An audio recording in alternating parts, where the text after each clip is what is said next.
I stood outside the house where I grew up, watching my breath fog in the December air. 20 degrees out, maybe less with the wind chill. My fingers were going numb, but I didn't reach for the doorbell yet. Through the bay window, I could see them. My family. Moving around the living room like actors on a stage, all dressed up, all smiling. The chandelier Mom insisted on installing 5 years ago cast everything in that warm, golden light she loved. Made everyone look successful, made everything look perfect. Right in the center of the room hung a banner. Big, glossy letters. Congratulations, Vivian, our CEO. My sister's coronation. That's what tonight was really about. My phone buzzed. A text from Jennifer, my COO. Jennifer, team ready for tomorrow. You sure about this? I typed back with stiff fingers. Me, very sure. Jennifer, it's going to be a shit show. Me, I know. Jennifer, good luck, boss. I pocketed my phone and looked down at myself. Thrift store peacoat, 3 years old, deliberately worn at the cuffs. Jeans from Target, boots that had seen better days. Though if you looked closely, you'd notice they were actually Maison Margiela. Limited edition, $890, just distressed to look cheap. Nobody ever looked that closely. I'd chosen this outfit on purpose. Every frayed thread, every scuff mark. I needed them to see what they expected to see. Their disappointing daughter, still struggling, still failing, still unable to figure out her life. The front door opened before I could knock. Oh, my mother, Noelia Davis, stood in the doorway. She was dressed like she was attending a gala. Emerald silk dress, pearls, hair blown out in perfect waves. Her eyes scanned me top to bottom in about 2 seconds. I could practically see her making mental notes. You made it. Hi, Mom. Come in. Everyone's already here. She stepped aside, but didn't hug me. Didn't touch me at all. Shoes off, please. I just had the floors done. I unlaced my boots and left them by the door next to a neat row of designer heels and polished Oxfords. My wool socks had a hole in the toe. I wondered if she noticed. The house smelled like it always did at Christmas. Cinnamon, pine, something expensive baking in the oven. Garlands wrapped the staircase banister. Candles flickered on every surface. It looked like a magazine spread. It always did. Ivania! My Aunt Patricia descended on me immediately, arms outstretched. She pulled me into a hug that felt more like an evaluation. Honey, you look frozen. Didn't you drive? I did. That coat can't be warm enough. She pulled back, frowning with concern that didn't quite reach her eyes. Sweetheart, at your age, you need to take better care of yourself. A proper winter coat is an investment. I'll keep that in mind. Patricia, let her breathe. My father, Gareth Davis, was in his leather armchair, iPad on his lap, reading glasses perched on his nose. He glanced up at me for maybe 3 seconds. Ivania, good, you're here. We thought you might have to work late. The bookstore closes at 6 on Christmas Eve. Right, the bookstore. He said it the way you might say the hobby or the phase. Then he went back to his iPad. My mother appeared at my elbow, already steering me toward the living room. Everyone, Ivania's here. The conversation didn't exactly stop. It just paused, briefly. Like when you accidentally interrupt a meeting you're not important enough to be in. Hey, stranger. That was my cousin Daniel, holding a beer, grinning that grin that was supposed to be friendly but always felt a little mean. Still working retail, huh? That's brave during the holidays. It keeps me busy. I bet. He took a sip. Must be rough, all those angry last-minute shoppers. Before I could respond, heels clicked on the hardwood floor behind me. I didn't have to turn around to know who it was. I could tell by the way everyone else's posture changed, straightened, oriented toward her like sunflowers toward light. Vivian. My sister entered the living room like she was walking onto a stage. Ivory blazer, perfectly tailored, hair in glossy waves that had definitely cost $300 at a salon that morning. Makeup flawless, diamond studs catching the chandelier light. She looked like success. She always had. Oh, Ivania. She spotted me and her smile softened into something that probably looked warm to everyone else. To me, it looked practiced. You came. I wasn't sure you would. Wouldn't miss it. That's sweet. She touched my arm briefly. Really sweet. I know these things probably aren't your scene anymore. These things? You know, family celebrations, big gatherings. She tilted her head sympathetically. It's okay if it's overwhelming. Not everyone enjoys being social. Around us, people nodded. Like she'd just said something wise instead of something subtly cruel. I'm fine, I said quietly. Of course you are. She squeezed my arm.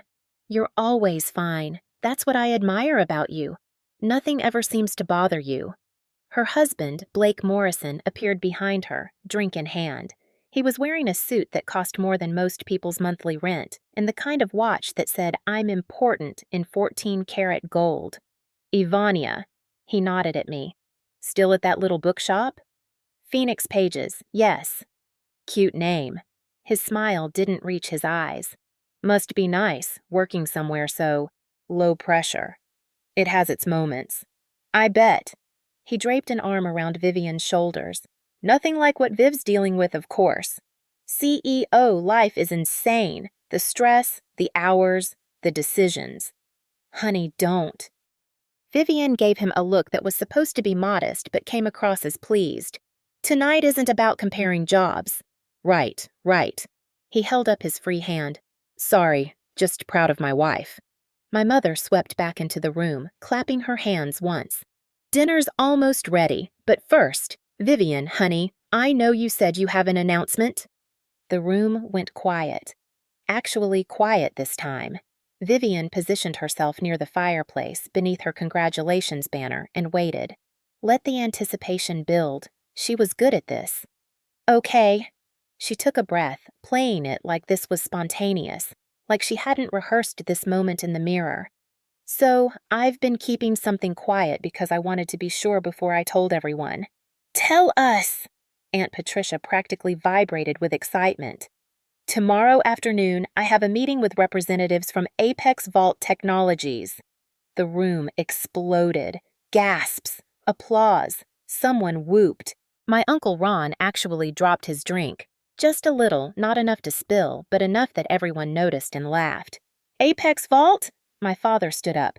Jesus, Viv, they're what? $1 billion company now? 1.5 billion last valuation. Uncle Ron had already pulled out his phone, fingers flying across the screen. Stocks up 34% this quarter. They're absolutely crushing the AI infrastructure market. Vivian nodded, letting them rain praise on her. They reached out to us, to Rivian Dynamics, to me, specifically. More applause. Mom was crying. Actually crying. If this partnership happens, Vivian continued, it could triple Rivian's revenue next year. This isn't just big for me. It's big for all of us. Our family. Our family, Mom echoed, looking around the room with shining eyes. Her gaze skipped right over me. Just for a second. But I noticed. Everyone was talking at once now, asking questions, making predictions, popping champagne someone had apparently been saving for exactly this kind of occasion. I stayed where I was, near the wall, watching, taking notes. Anthropological distance, that's what my therapist called it. The ability to observe your own life like you're watching it happen to someone else. Ivania. Cousin Daniel appeared next to me again. You must be so proud. I am. Must be crazy to think about, right? Your sister meeting with an actual billionaire. Meanwhile, he gestured vaguely at me. Different paths, I guess. I guess. You ever think about what you'd do with that kind of money? I looked at him. Really looked at him. He had no idea. None of them did. Sometimes, I said. Across the room, Blake's phone buzzed. He glanced at it and I watched his face change. Just for a second. Went pale, jaw tight. Then he forced a smile back into place and stepped out into the hallway, phone to his ear. I couldn't hear what he was saying, but I could read his body language, tense shoulders, hand running through his hair. That was stress. That was panic, barely controlled. Interesting. My grandmother, Rose Davis, shuffled into the room on her cane. 81 years old, sharp as ever. She spotted me immediately and made her way over. Child, she said, patting my arm. You look tired. Long day. She studied my face with eyes that saw more than most people bothered to look for. Or busy, there's a difference. I smiled. Hi, Grandma. Don't hi, Grandma me. But she smiled back. You eating enough? Yes. You look thin. I look the same as always. That's what thin people always say. She squeezed my hand. Come sit with me later. I want to talk to you. About what? About whether you're happy, child, or just comfortable with being underestimated. Before I could respond to that, Mom's voice rang out again. Dinner in 20 minutes. Vivian, honey, tell us more about tomorrow's meeting. And just like that, Grandma was being pulled away, and I was alone again, and Vivian was holding court. Well, Vivian said, settling onto the couch like a queen on a throne. They're being very secretive about the details, corporate confidentiality and all that, but I know the meeting is at 2 p.m. in the Arts District. The Arts District? My father frowned. That's an interesting choice. They have a satellite office there, apparently, very exclusive, very private. Vivian accepted a glass of champagne from Blake, who'd returned from his phone call looking even more stressed. The founder might even be there. Another collective gasp. The founder? Grandma Rose had paused halfway to the kitchen. Isn't that person completely anonymous? They are. Uncle Ron was back on his phone, probably reading Forbes or TechCrunch. 30-something, self-made, completely revolutionized how companies handle data security, but nobody knows who they are. Not even a name. Just the founder. That's incredible, Aunt Patricia breathed. Meeting someone like that, someone who built something so massive. Someone who clearly values integrity and innovation, Vivian added. Those are Apex Vault's core values. It's why they wanted to meet with me. Blake shifted his weight. Uncomfortable. I filed that away. Ivania, my mother called from across the room, suddenly remembering I existed. You're familiar with the Arts District, aren't you? You work down there. Everyone looked at me. Yeah, I know it pretty well. Perfect. Mom smiled, the kind of smile that meant she was about to volunteer me for something. Tomorrow, you should meet us there. You can help everyone find the location, since you know the area. Sure. Wonderful. She'd already dismissed me, turning back to Vivian. Honey, what will you wear? I stayed quiet as they discussed Vivian's outfit options, her talking points, her strategy. Watched as they orbited around her, feeding her confidence, building her up. And I thought about tomorrow. Tomorrow at 2 p.m. when my entire family would walk into that building in the Arts District. The building behind my bookstore. The building that housed Apex Vault's true headquarters, not some satellite office. Tomorrow, when they'd meet the founder. Tomorrow, when they'd learn that the founder was me. My phone buzzed again. Jennifer. Netflix and popcorn ready for tomorrow's show? Me. Front row seats. Jennifer. You're kind of sadistic, you know that? Me. They earned it. I pocketed my phone and followed everyone into the dining room. The dining table was set like something out of a magazine. Crystal glasses, china plates with gold edges, cloth napkins folded into swans, 3 types of forks. Mom had gone all out. The seating arrangement wasn't random. It never was. Vivian at the head of the table naturally, parents flanking her, extended family filling in the sides, and me, all the way at the far end, closest to the kitchen, the seat for people who don't really matter but you have to invite anyway. I sat down and watched as platters of food were passed around. Herb roasted chicken, garlic mashed potatoes, roasted Brussels sprouts with bacon, cranberry sauce. Everything perfect, everything abundant, everything designed to show that the Davis family was doing well. Conversation flowed around me like water around a rock. So the fiscal projections for Q4 are exceptional, Uncle Ron was saying, gesturing with his fork. The tech sector's been on fire. Speaking of fire, Aunt Patricia cut in, did you see that article in the Globe about commercial real estate? The luxury market's rebounding. Not surprising, my father said, cutting into his chicken with surgical precision. Boston's always been resilient. Quality real estate holds value. That's what separates us from other markets, Mom added. She took a delicate sip of wine. We don't chase trends, we invest in substance. I ate my potatoes and said nothing. Vivian, Daniel leaned forward. What's the timeline on the Apex Vault thing? Like, if they say yes tomorrow, how fast does it move? Fast, Vivian said. She'd barely touched her food. Too excited, probably. If they approve the partnership, we'd start integration in January. Full rollout by Q2. That's aggressive, my father said approvingly. That's how I work. Vivian smiled. Blake, next to her, was on his phone again. Under the table, trying to be subtle. Failing. Honey, Vivian whispered, loud enough for the table to hear. Can you put that away? Sorry, just work stuff. He pocketed it, but his jaw was still tight. His knee was bouncing under the table. I could see the tablecloth moving. Everything okay? Vivian asked. Fine, just year-end closing. You know how it is. She nodded and turned back to the table, but I kept watching him. Something was very wrong, and either Vivian didn't notice or she was choosing not to. Ivania, Aunt Patricia said suddenly, and I realized she'd been talking to me. Sorry, what? I asked how the bookstore's doing. You must be swamped with holiday shoppers. It's steady. We do okay. That's nice, honey. It must be so peaceful, working with books all day. No stress, no deadlines. Right, I said. No stress. I always tell my book club, there's something noble about retail workers. Honest work, you know? I took a sip of water. Sure.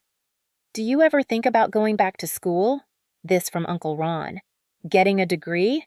Might open up some opportunities. I have a degree. You do? Mom looked surprised. Since when? I graduated from BU 7 years ago. Silence. Brief, but pointed. Oh, Mom said. I thought you dropped out. That was MIT. Different school. More silence. Well, my father cleared his throat. A BU degree is good, solid, but in this economy, you really need an advanced degree to stand out. An MBA, a JD, something that signals serious ambition. Dad's right, Vivian chimed in. The market's so competitive now, you need every advantage. I nodded slowly. Good to know. We're just trying to help, Mom said, reaching across to pat my hand. We want you to succeed, sweetheart. I know. Do you? She tilted her head. Because sometimes it feels like you're drifting, and we worry. Mom, Vivian started. No, honey, I need to say this. Mom straightened up, gathering courage like she was about to deliver a difficult diagnosis. Ivania, you're 32 years old. You work at a bookstore. You live in a tiny apartment. You're not dating anyone. You have no trajectory. Noelia, my grandmother said quietly from her seat. Maybe not at dinner. When else, Mother? She needs to hear this. I set down my fork carefully. I'm listening. We love you, Mom continued. So much. But love means being honest. And honestly, sweetheart, you're not thriving. You're surviving. There's a difference. Around the table, people were nodding, agreeing with her. Like this was an intervention they'd all discussed beforehand. Maybe it was. We want more for you, my father added. You're smart, Ivania. You always have been. But intelligence without direction is just wasted potential. Wasted potential, I repeated softly. We don't mean it harshly, Aunt Patricia jumped in. We're saying this because we care. Right, everyone? Murmurs of agreement. Vivian was looking at me with something like pity. Ivania, I know this is hard to hear, but they're right. You're capable of so much more than… She gestured vaguely. This. Than what I'm doing now. Yes. I looked around at the table, at all these faces, these people who thought they knew me, who'd decided somewhere along the way that I was the failure of the family, the cautionary tale, the one who didn't measure up. Okay, I said. What should I do differently? Mom brightened immediately. Well, first… Actually, Vivian interrupted, I've been thinking about that. She set down her wine glass and looked at me with what I'm sure she thought was kindness. I want to help, concretely. Oh? My new role comes with budget for support staff. I'm authorized to hire an executive assistant. She paused for effect. I'd like to offer you that position. The table went quiet. Actually quiet. Everyone waiting for my reaction. An assistant position, I said. Executive assistant, she corrected. It's entry level, yes, but it comes with a salary, $35,000 plus benefits, health insurance, dental, even a small 401k match, and you'd learn how a real company operates. See what professional ambition looks like up close. That's incredibly generous, Aunt Patricia gasped. So thoughtful, Uncle Ron agreed. Mom was actually tearing up. Vivian, honey, that's beautiful. My father nodded approvingly. It's a good opportunity, Ivania. You should seriously consider it. I looked at my sister, at her earnest expression. She genuinely thought she was saving me. Thank you, I said quietly. That's really kind. I mean it. She reached across the table, squeezing my hand. I want to help you succeed, even if it's just showing you what's possible when you actually try. When you actually try. I felt something flicker in my chest. Not anger, not hurt, just observation, taking note of exactly how low they thought I'd fallen. I'll think about it, I said. Don't think too long, Blake cut in, his first real contribution to the conversation. Positions like that don't stay open forever. Blake's right, Vivian said. And honestly, working for family would be good for you. We'd take care of you. Make sure you're okay.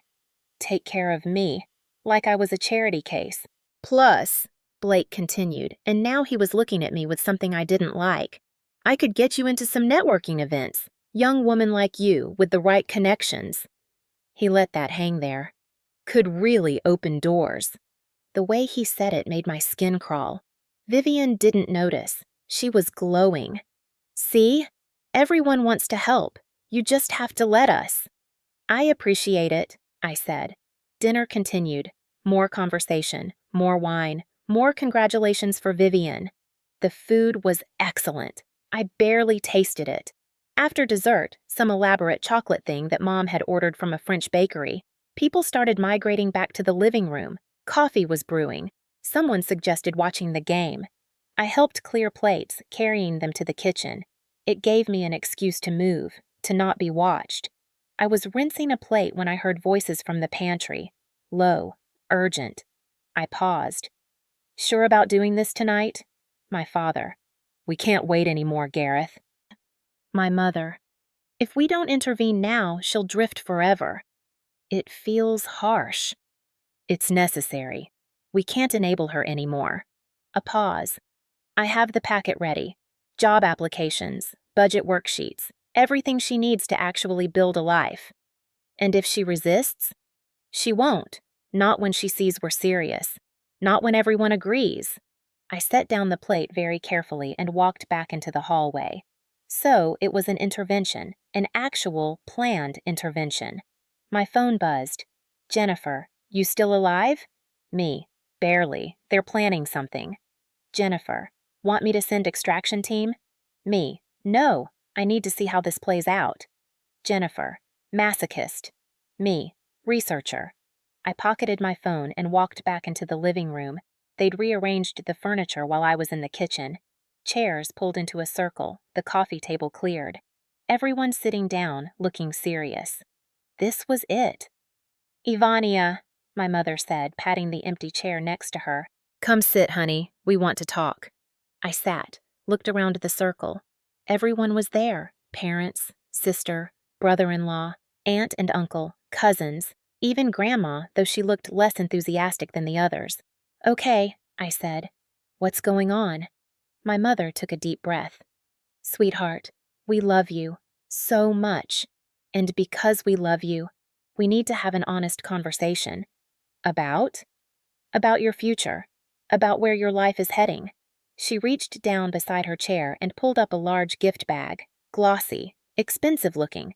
We put together some tools to help you get back on track. She placed the bag in my lap. Go ahead, she encouraged. Look inside. I pulled out the first item, a workbook. Take control of your life in 30 days. That's supposed to be excellent, Aunt Patricia said. My friend used it after her divorce. Next was a stack of gift cards. Target, TJ Maxx, Old Navy, $25 each. For professional clothes, Mom explained. You'll need a work wardrobe. I kept pulling things out, resume paper, a box of envelopes, and then job applications. Printed out, highlighted, paper-clipped together, positions circled in red pen, receptionist at a dental office, administrative assistant at a law firm, barista at Starbucks. We pre-screened these, Uncle Ron said. They're all entry-level, but they're a start. Better benefits than retail. Benefits are important, Daniel added, especially at your age. I stared at the applications in my hands. They'd spent time on this, real time, researching positions, printing applications, highlighting sections.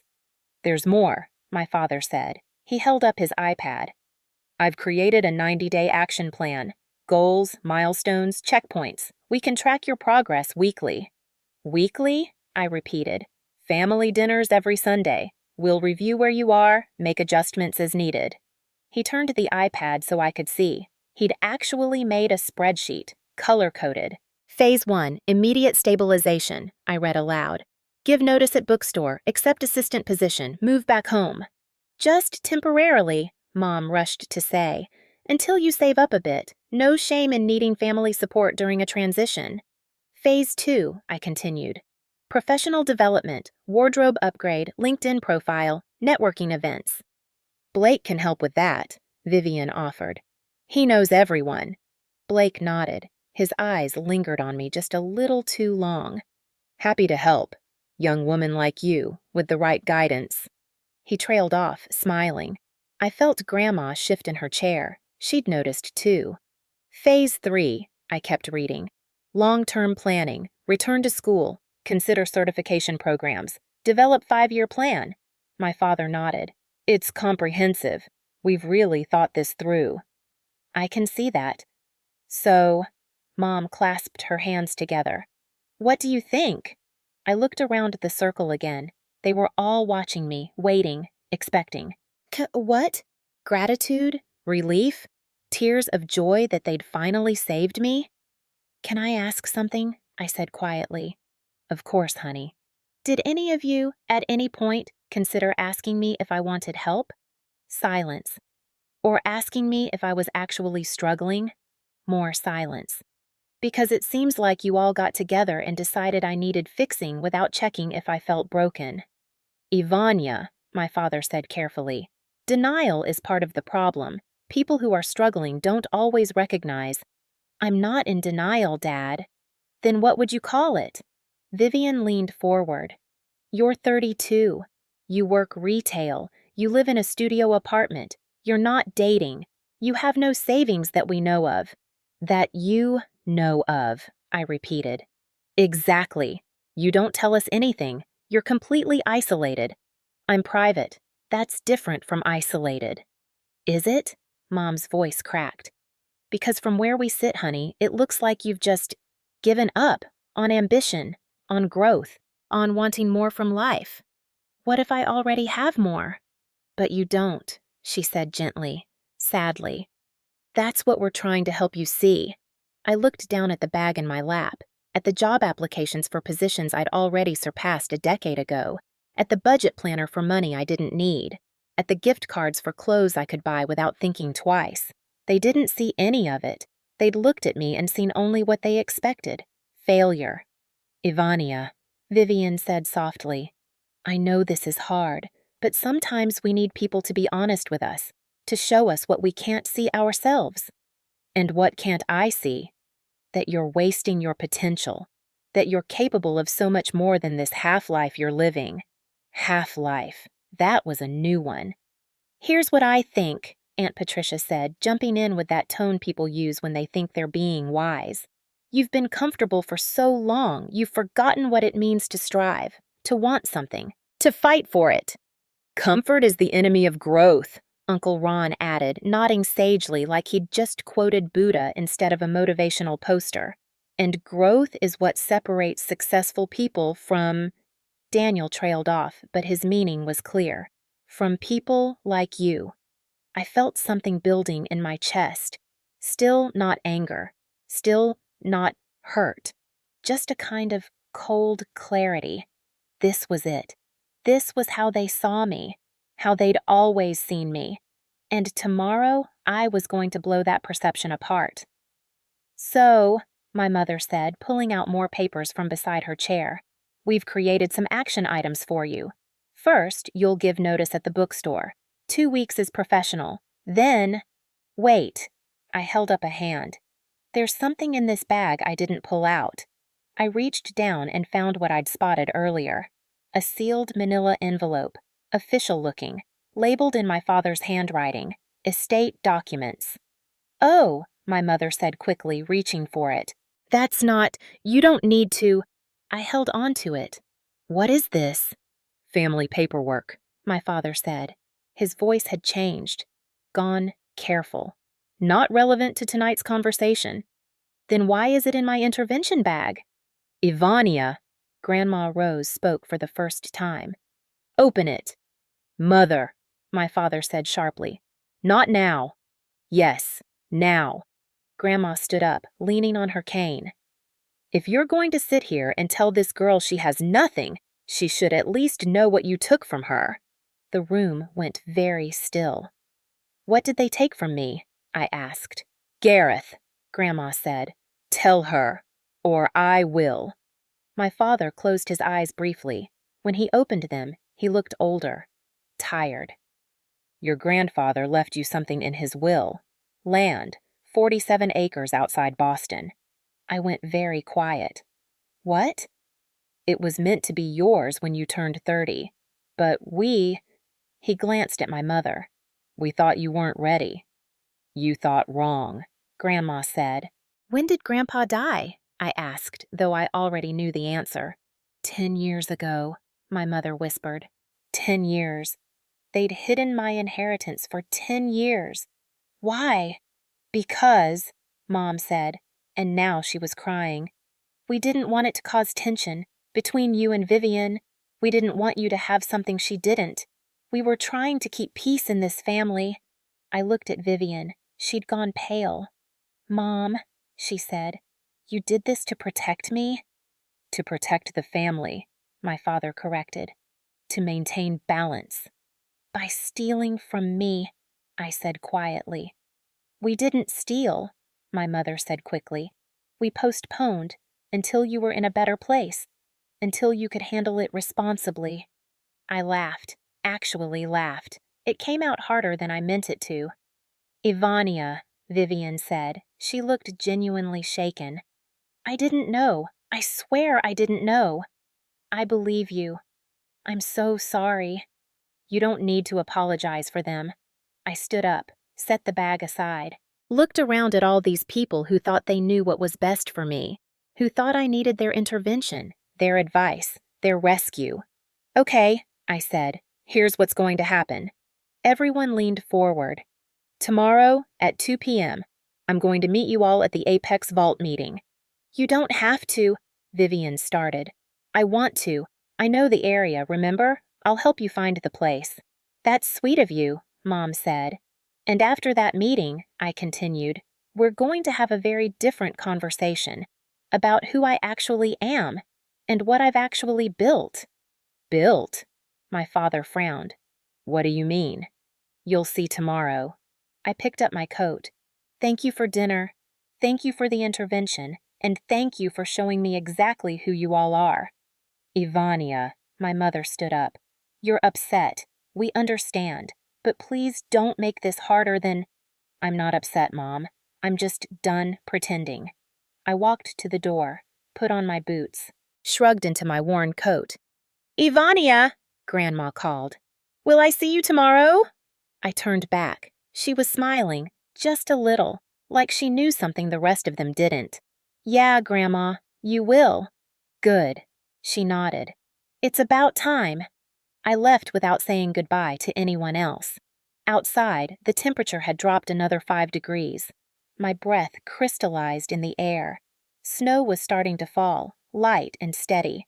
I pulled out my phone. Me. Change of plans for tomorrow. I want my whole team there. Jennifer, all 15 of them? Me, all 15. Conference room A. I want them to see this. Jennifer, boss, you're really doing this. Me, I really am. Jennifer, what changed your mind? I looked back at the house, at the warm light spilling from the windows, at my family inside, probably already discussing how to handle me, how to fix me. Me. They decided I needed an intervention. Tomorrow they're getting one. I got in my car, a 5-year-old Honda Civic that I'd kept specifically because it looked unremarkable, and drove home. Not to the studio apartment they thought I lived in. That was just a rental I kept for appearances. No, I drove to my actual apartment, the penthouse loft in the seaport, floor-to-ceiling windows, view of the harbor, 1,200 square feet of space that was mine, that I'd bought outright, that no one in my family knew existed. I made coffee, opened my laptop, pulled up the Apex Vault dashboard. Revenue, $1.52 billion. Employees, 847.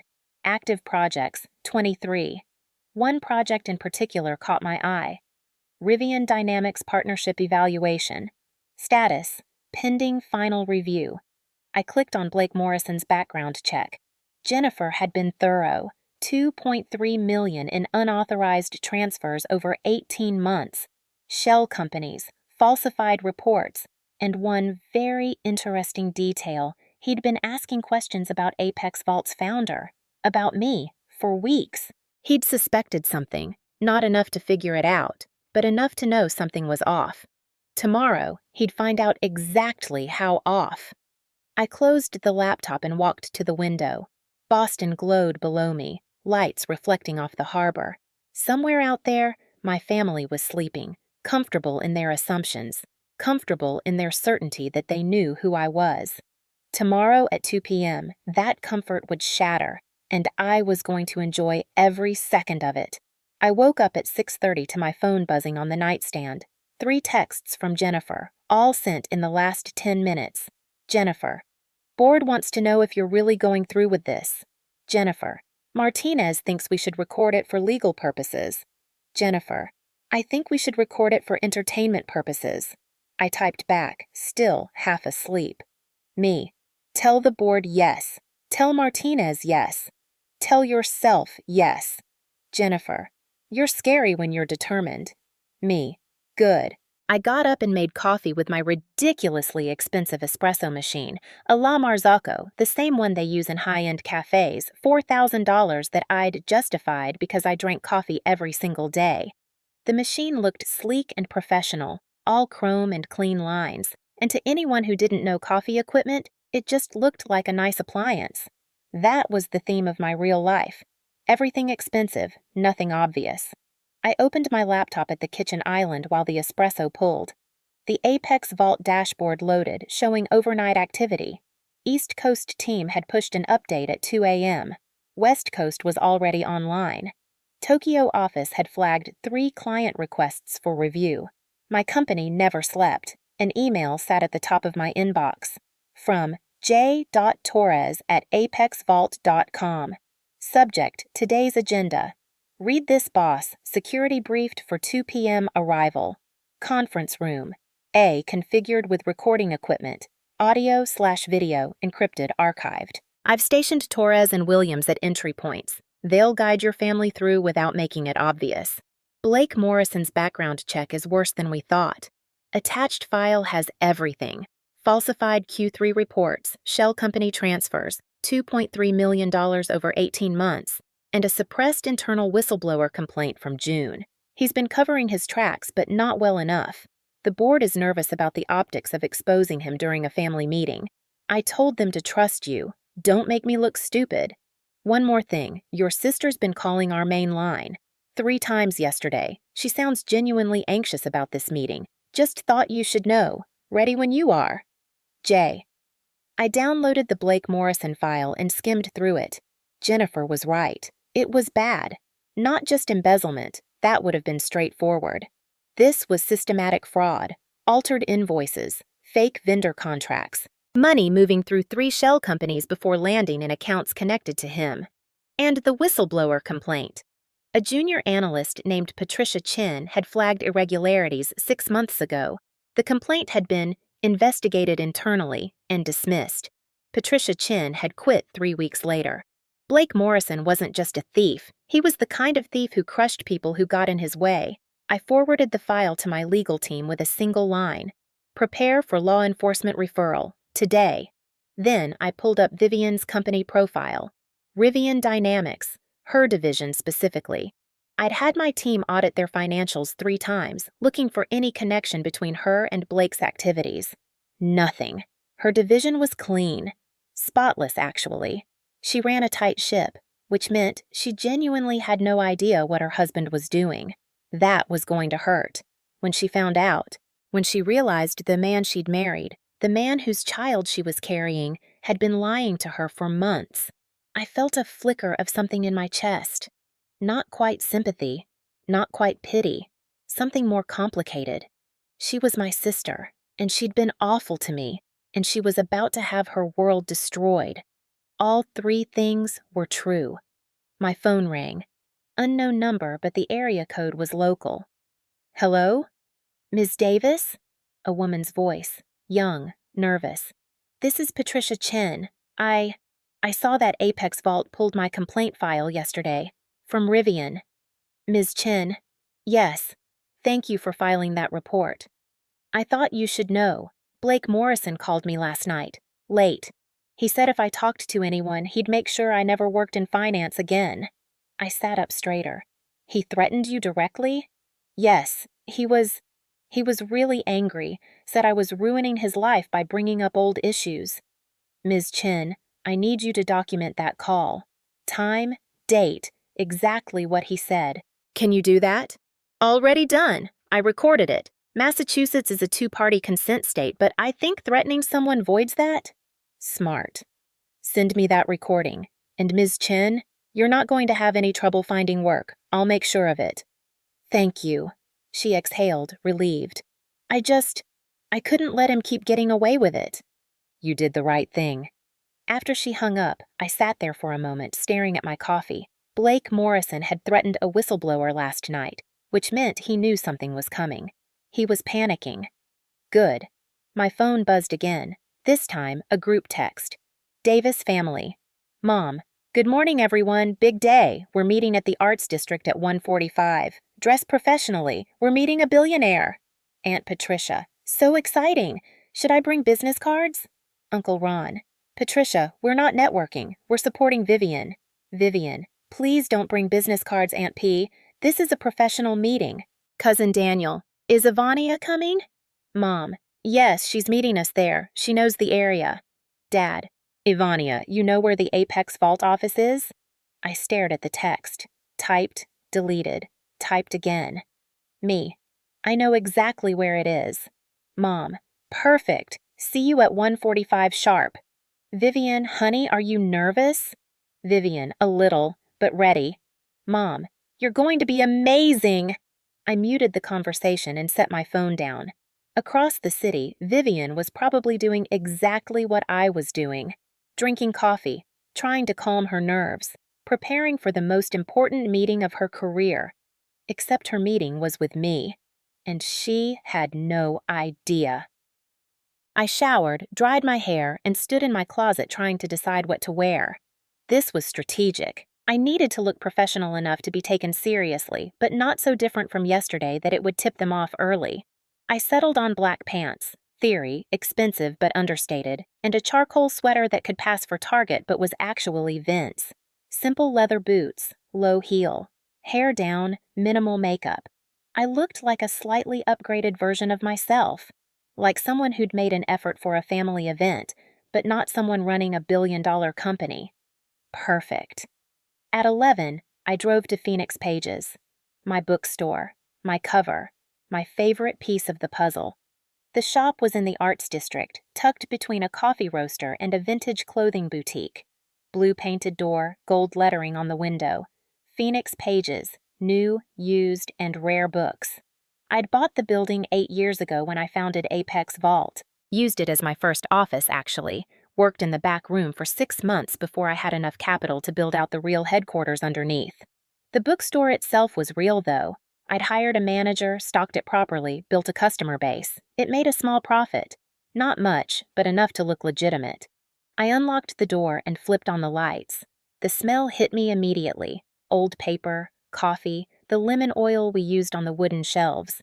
I'd always loved that smell. "Morning, boss." That was Marcus, my store manager. 60-something, former English professor. Absolutely no idea who I actually was. "You opening today? It's Christmas." "Just for a few hours. I have a meeting here at 2. "On Christmas?" He shook his head. "Corporate types. No respect for the holiday." I smiled. "No respect at all." He gathered his coat. "Well, I'm spending the day with my grandkids. You have fun with your meeting." "I will. Trust me." After Marcus left, I walked to the back of the store, past the poetry section, past the leather armchairs where customers liked to read, past the small coffee bar I'd installed last year, all the way to the back wall. The classics section: Dickens, Austen, Morrison, Ellison. I reached for a specific book, Invisible Man by Ralph Ellison. My little joke. I pulled it halfway off the shelf and heard the click. The entire bookshelf unit shifted, then slid smoothly to the left, revealing a white corridor behind it. LED lighting, clean lines, biometric scanner at the next door. I stepped through, and the bookshelf slid closed behind me. "Welcome to Apex Vault." The elevator descended 30 feet. Glass walls so you could see the infrastructure as you dropped. Server rooms, cooling systems, the backbone of the operation I'd built. The doors opened to the main floor. Jennifer was waiting. "Boss," she handed me a tablet. "Updated schedule. Your family just texted they're leaving now. ETA 45 minutes. "Perfect. Conference room ready?" "Ready." I set up name cards at each seat. Very official. "And the recording system?" "Live. Encrypted. Your eyes only unless you authorize wider access." We walked through the main floor. Open workspace, about 50 desks, though only a skeleton crew was here today. Christmas meant most people were off, but my core team was here. The people who knew who I really was. They looked up as I passed. A few nodded. Nobody made a fuss. That was how we worked. Professional. Quiet. Effective. Conference room. A was at the end of the hall. Floor-to-ceiling windows on one side, but they were one-way glass. From outside, people saw mirrors. From inside, we could see everything. The room itself was elegant. Oval table, dark wood, 12 leather chairs. Touchscreen controls embedded in the table surface. Massive display screen on the far wall, currently showing the Apex Vault logo. A geometric vault door with an ascending line. "You really doing this?" Jennifer asked quietly. "I really am." "How do you feel?" I thought about that.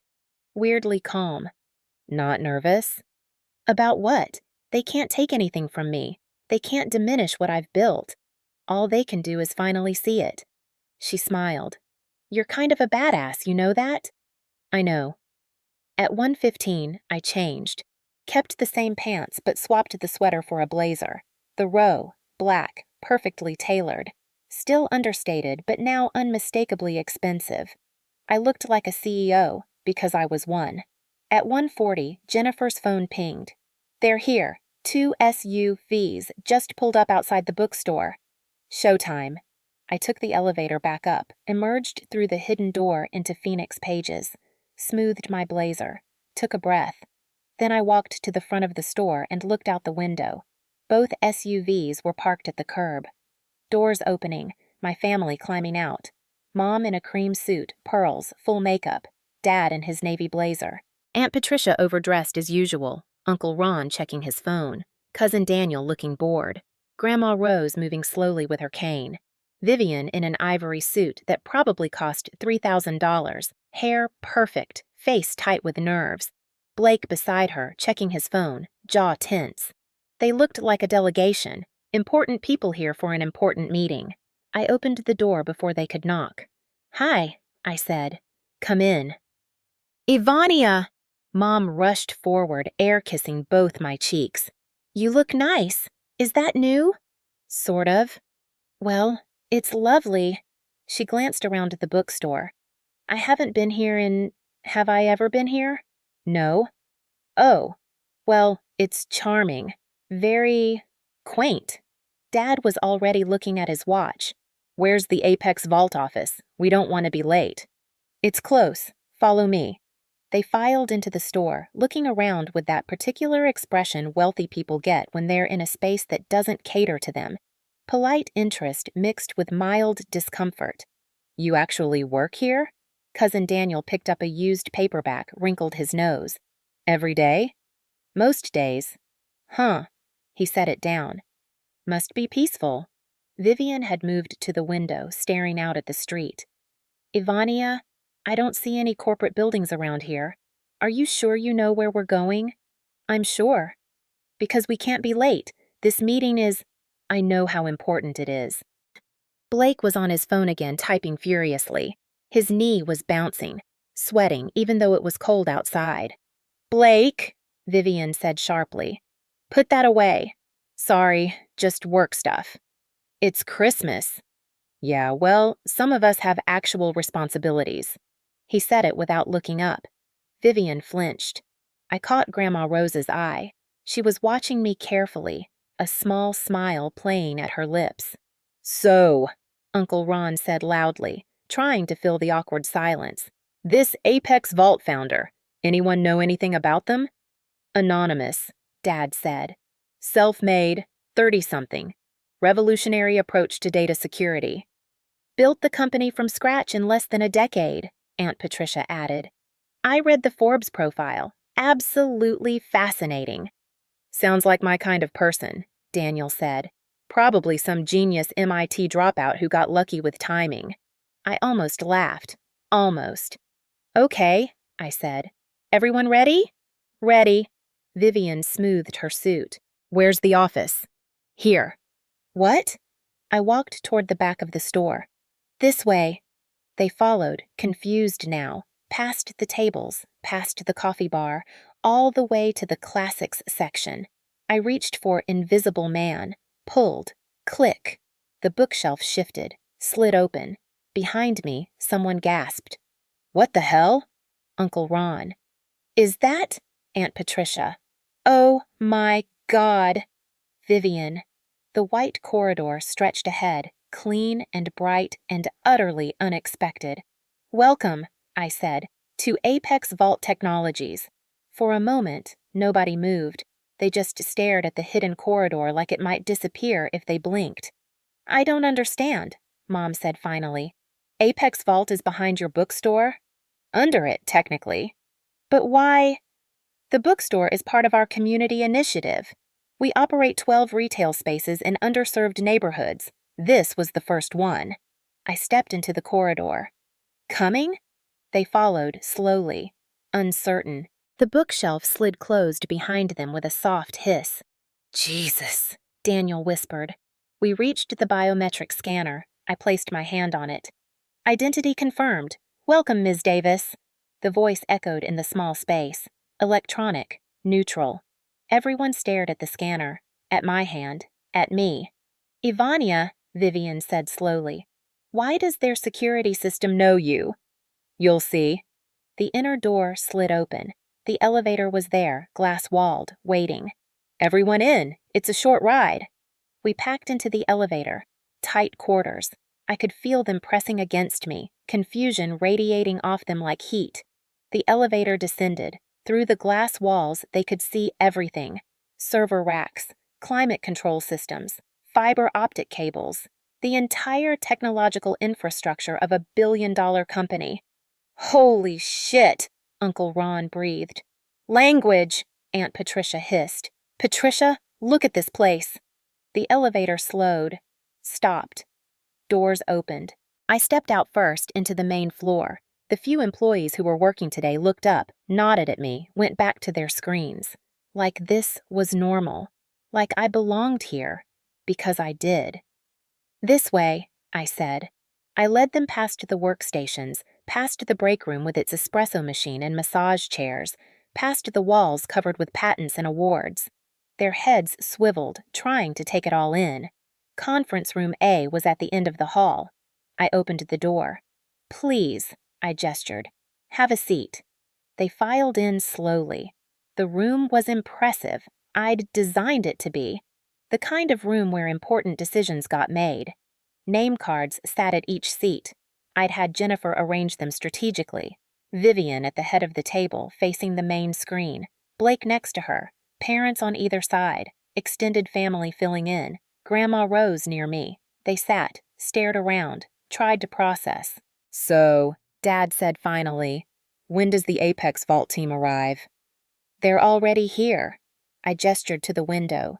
Through it, they could see the main floor, employees working. Small crew today, holiday. And the founder? Soon. Vivian had found her name card, was touching it with one finger, like she needed to confirm it was real. "Ivania, I don't understand what's happening." "You will." The door opened. Jennifer walked in, tablet in hand, professional smile in place. "Good afternoon, everyone. Welcome to Apex Vault Technologies." She set a folder down in front of Vivian. "Ms. Davis, we're excited to discuss the potential partnership between Apex Vault and Rivian Dynamics." Vivian blinked. "You know who I am?" "Of course. We've been reviewing your work for several weeks." Jennifer's smile was warm, professional, gave nothing away. "Very impressive track record." "Thank you." Vivian straightened, shifting into professional mode. This was familiar territory for her. "I'm honored to be here." "We're glad you could make it. Can I get anyone water? Coffee?" A chorus of requests. Jennifer nodded, made notes, disappeared. Vivian opened the folder in front of her. Inside were specs, integration timelines, financial projections. Real documents. This was a real meeting. Sort of. "Okay," she said, mostly to herself. "Okay." She looked around at the table. "I guess I should I present now?" "Whenever you're ready," I said. She looked at me. Really looked at me. "Ivania, what are you doing here?" "I work here." "You work at the bookstore?" "I work both places." "I don't..." She shook her head. "Can we talk about this later? I need to focus." "Sure." Jennifer returned with drinks, passed them around. Vivian took a long sip of water, gathering herself. Then she stood. And she was good. I had to give her that. She walked them through Rivian's capabilities, their client base, their growth trajectory. Pulled up slides on the main screen. She'd brought a laptop, had prepared for this. Charts, data, testimonials. She talked about integration timelines, about how Rivian could implement Apex Vault's security protocols across their enterprise clients, about market opportunities, revenue projections. She was articulate, confident, professional. The family watched with pride, Mom beaming, Dad nodding approvingly. This was the daughter they'd polished to perfection. Blake was sweating, checking his phone under the table. I could see the screen from where I sat. Email after email marked urgent. Subject lines about audits, discrepancies, reviews. He knew. He absolutely knew something was wrong. Vivian finished her presentation. 20 minutes, perfectly executed. "Questions?" she asked. Jennifer looked at her tablet. "Your Q3 earnings report showed 34% growth. Can you break down those revenue streams?" "Certainly." Vivian launched into details. Specific contracts, client names, numbers. She knew her stuff, every figure, every projection. This was her company, her work. "And your CFO," Jennifer continued. "Mr. Morrison, he can verify these figures?" Blake's head snapped up. "What?" "Your financial reports. They've been audited?" "Of course they have." But his voice cracked slightly. "Standard procedure." "Good." Jennifer made a note. "Our founder is very particular about financial integrity." "As they should be," Vivian said. "We value transparency." "I'm sure you do." The door opened again. One of my senior engineers, David Kim, stuck his head in. "Ms. Davis, the founder is ready." Every head turned. "Thank you, David." I stood up. "Everyone, the founder will be here in just a moment. Please remain seated." "Wait," Vivian said. "Where are you going?" "Nowhere." I walked to the head of the table, stood behind the CEO's chair, placed my hand on the touchscreen surface embedded in the armrest. The system lit up. Biometric scan, retinal scan, voice recognition. Identity confirmed, the system said. CEO access granted.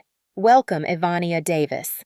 The main screen changed, filled with data, financial dashboards, company directory, security protocols, every system I controlled, my name at the top.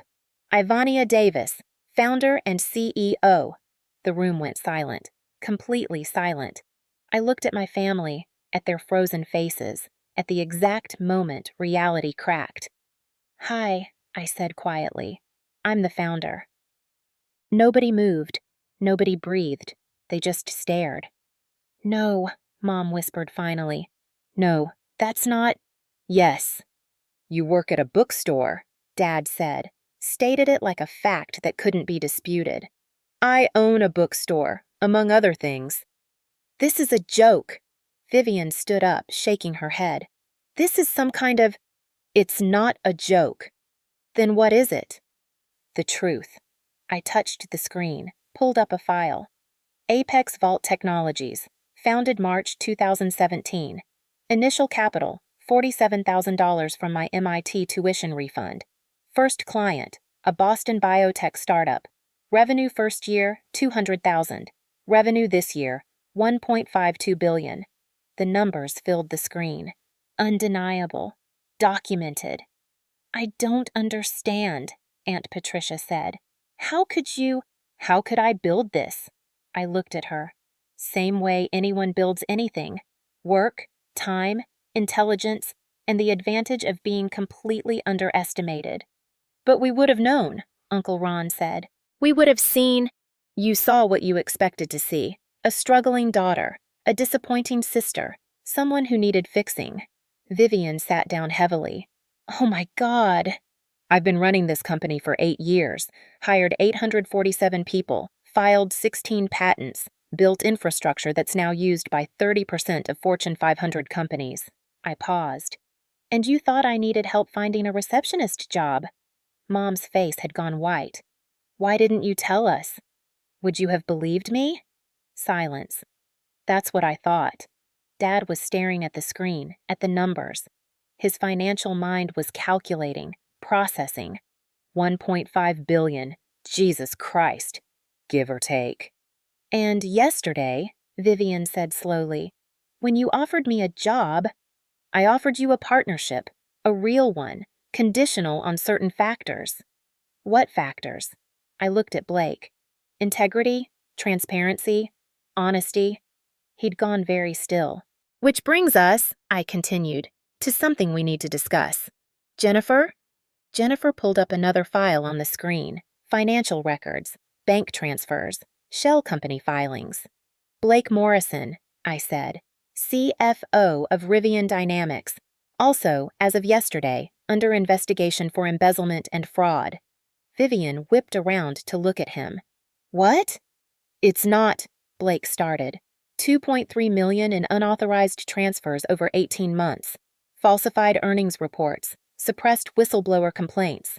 I nodded to the screen. All documented. Blake? Vivian's voice cracked. She's lying. He stood up, pointing at me. This is some kind of setup. She's jealous of you, Viv. She's trying to sabotage. The audit trail is public record. Jennifer's voice was ice. We didn't create it. We just found it. Blake, Vivian said again. Look at me. He did, and the guilt on his face was unmistakable. Oh, God. She pressed a hand to her mouth. Oh, my God, it's true. I did it for us. He moved toward her. For your career. You needed those numbers to look good. Don't. She held up a hand. Don't you dare blame this on me. Security, I said quietly. 2 men in suits appeared at the door. Not aggressive, just present. Blake looked at them, at me, back at Vivian.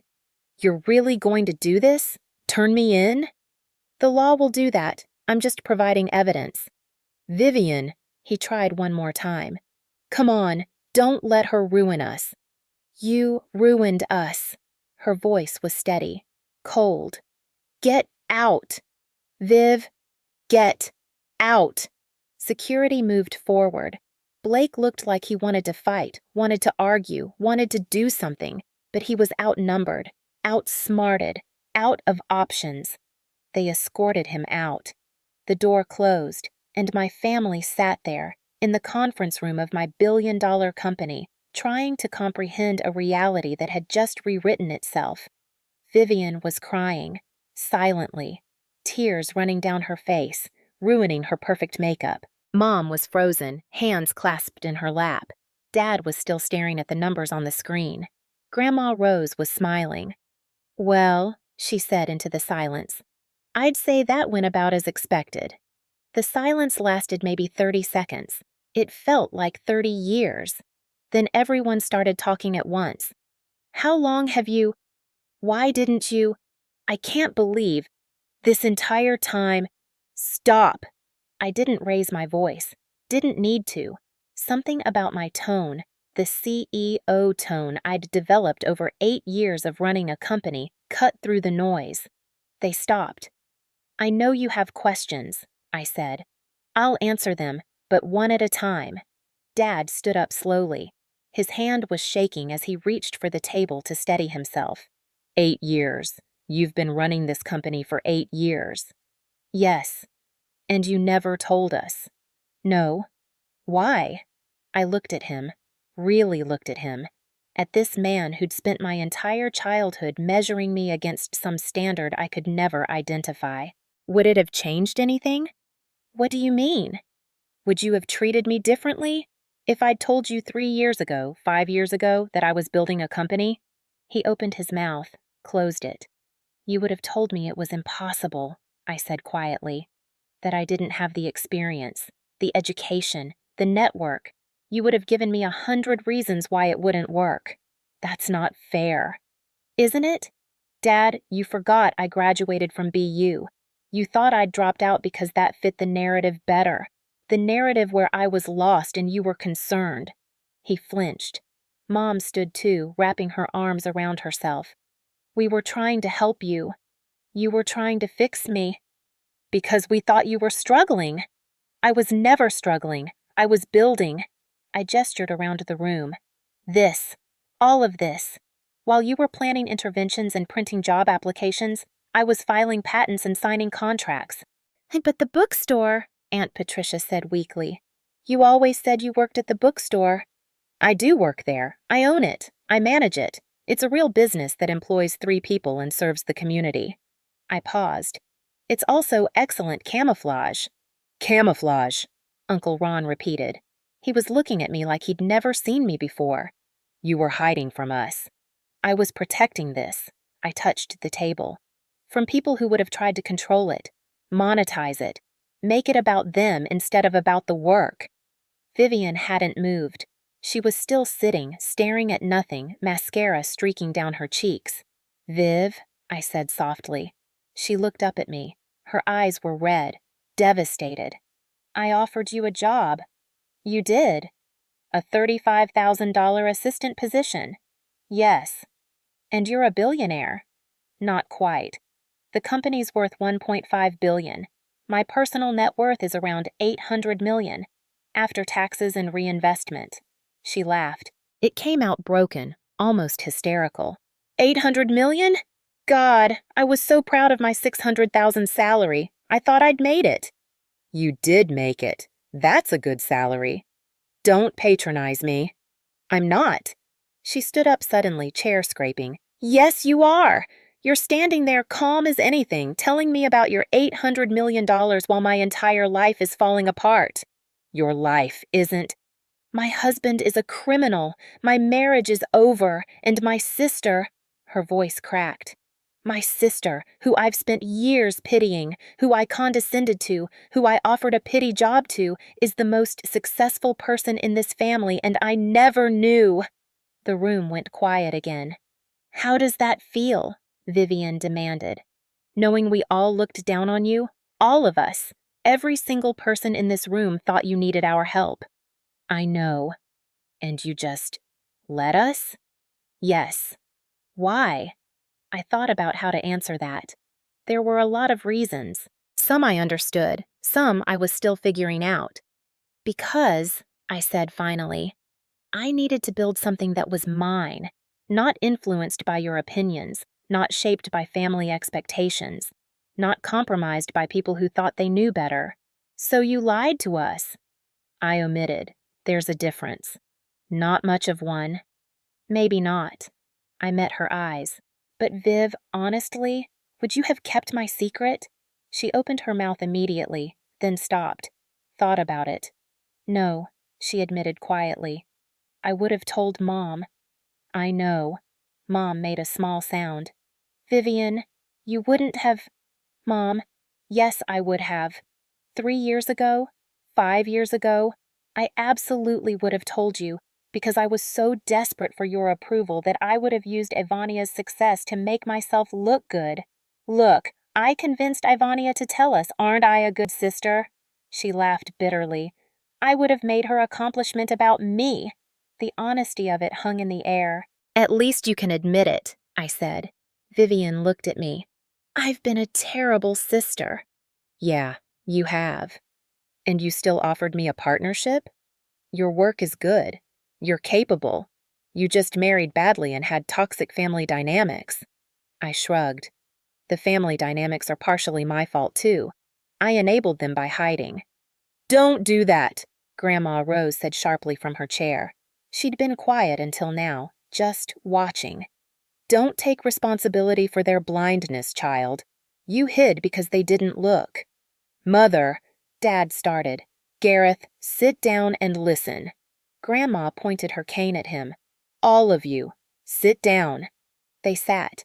Grandma stood slowly, leaning heavily on her cane, and moved to stand beside me. This girl, she put a hand on my arm, was invisible to you. Not because she was hiding, because you chose not to see her. That's not... Mom tried. Noelia, hush. I'm talking. Grandma's voice was steel wrapped in velvet. I watched you do it. Watched you pour everything into Vivian while Ivania sat at the end of the table. Watched you celebrate every small achievement of Viv's while ignoring Ivania's actual accomplishments. She didn't tell us about any accomplishments, Mom protested. Did you ask?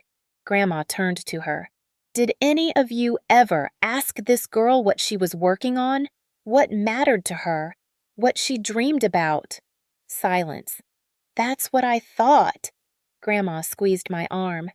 So she built her dreams alone and succeeded. And you're all sitting here shocked because the daughter you dismissed turned out to be the one worth watching. We didn't dismiss her, Dad said, but his voice was weak. You forgot she graduated college, Gareth. He had no response to that. Grandma looked around at all of them. Last night, you staged an intervention, gave her job applications like she was a charity case, told her she needed to accept Vivian's assistant position. Do you understand how insulting that was? We were trying to help, Mom whispered. You were trying to make yourselves feel better, to fix the embarrassment of having a daughter who didn't perform success the way you expected. Grandma shook her head.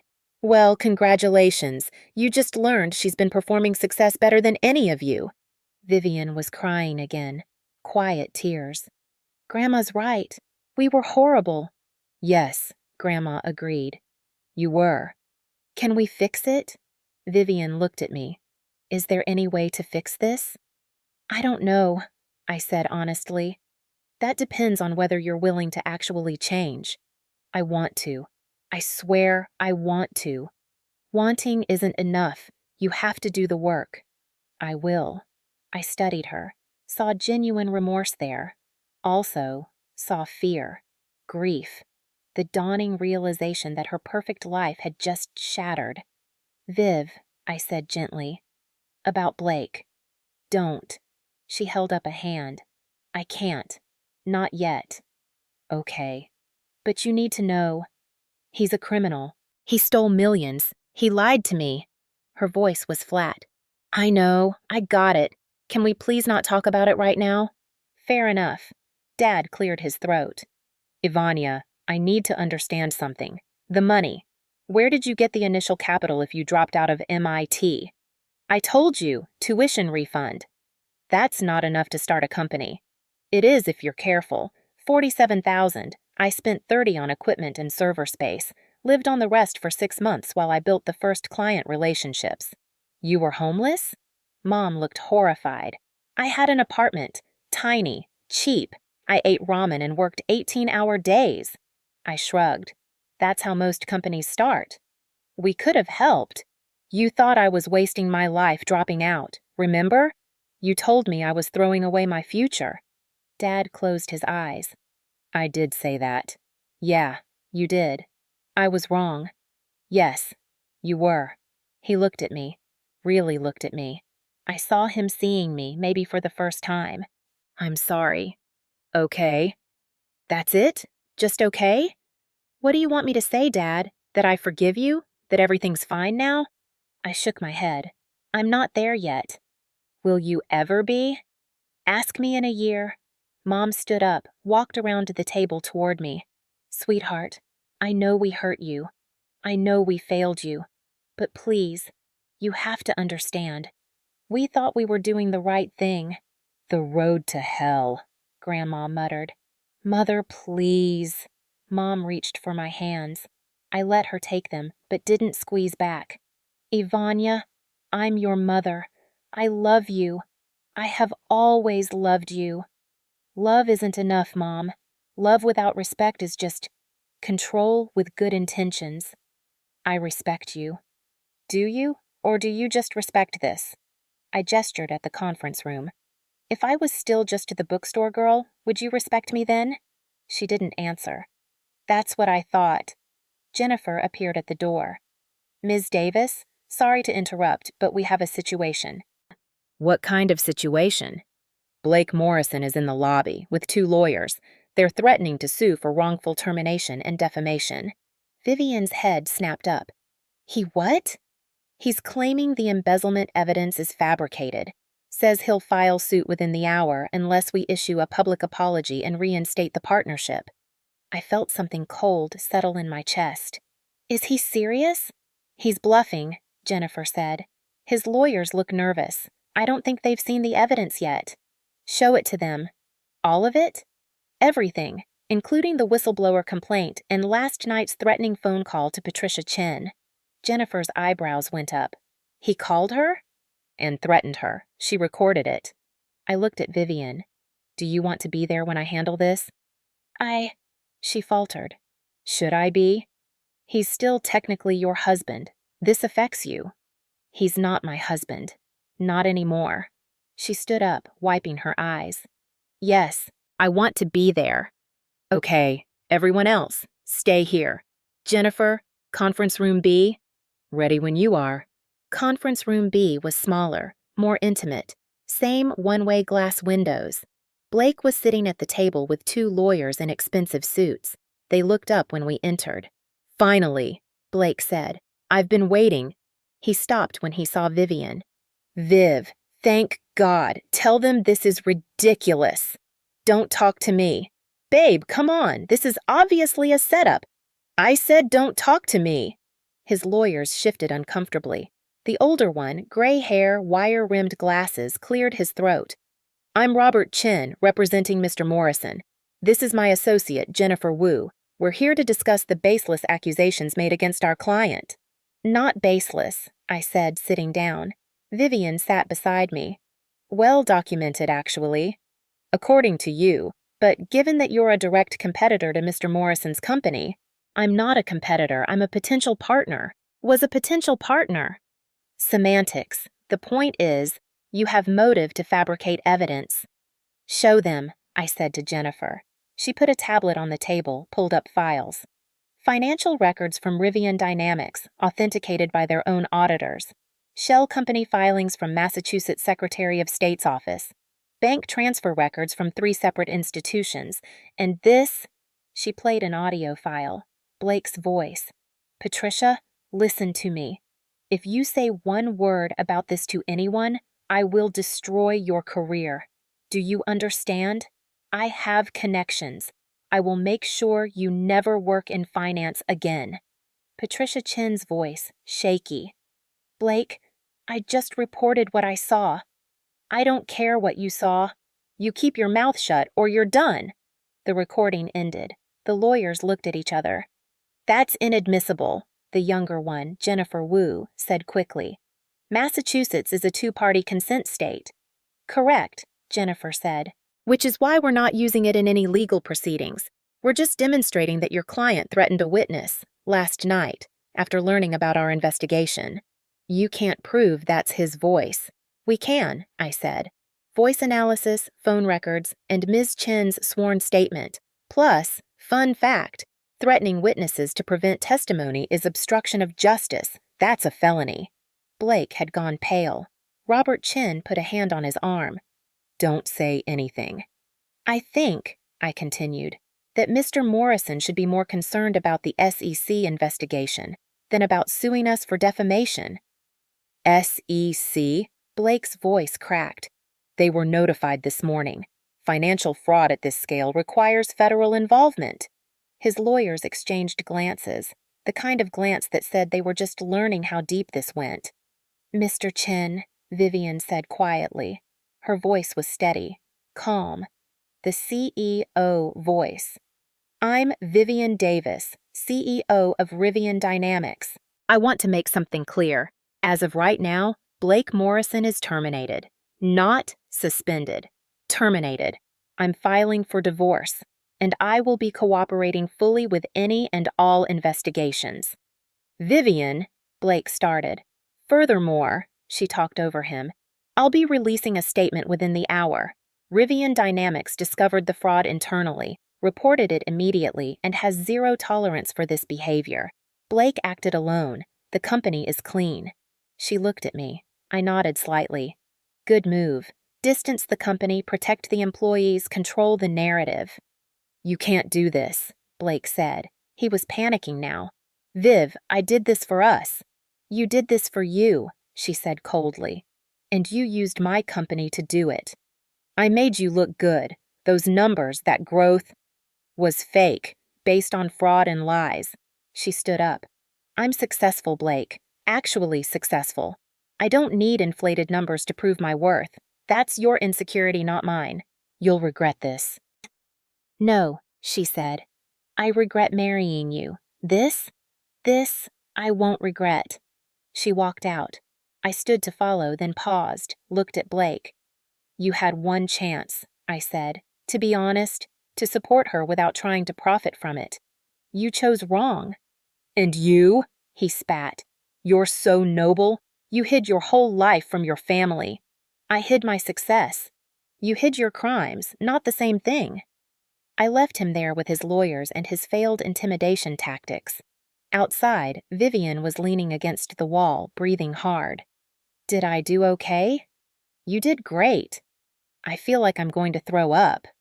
"That's normal. Your husband turned out to be a criminal, and your sister turned out to be a billionaire. It's been a day." She laughed, actually laughed. "Understatement." We walked back toward conference room A. Halfway there, she stopped. "Ivania?" "Yeah?" "I'm pregnant." I turned to look at her. She was touching her stomach, eyes distant. "I know," I said gently. "You announced it last night." "No, I mean," she took a breath. "I'm 2 months pregnant, with Blake's baby, and he's going to prison." "Probably, yes." "So I'm going to be a single mother, with a criminal's child, running a company that's about to be in the middle of a scandal." Her voice was shaking. "I have no idea how to do any of this." I looked at her. My sister, who'd spent our whole lives being perfect, who'd just watched that perfection shatter. "You figure it out," I said. "One day at a time." That's what I did.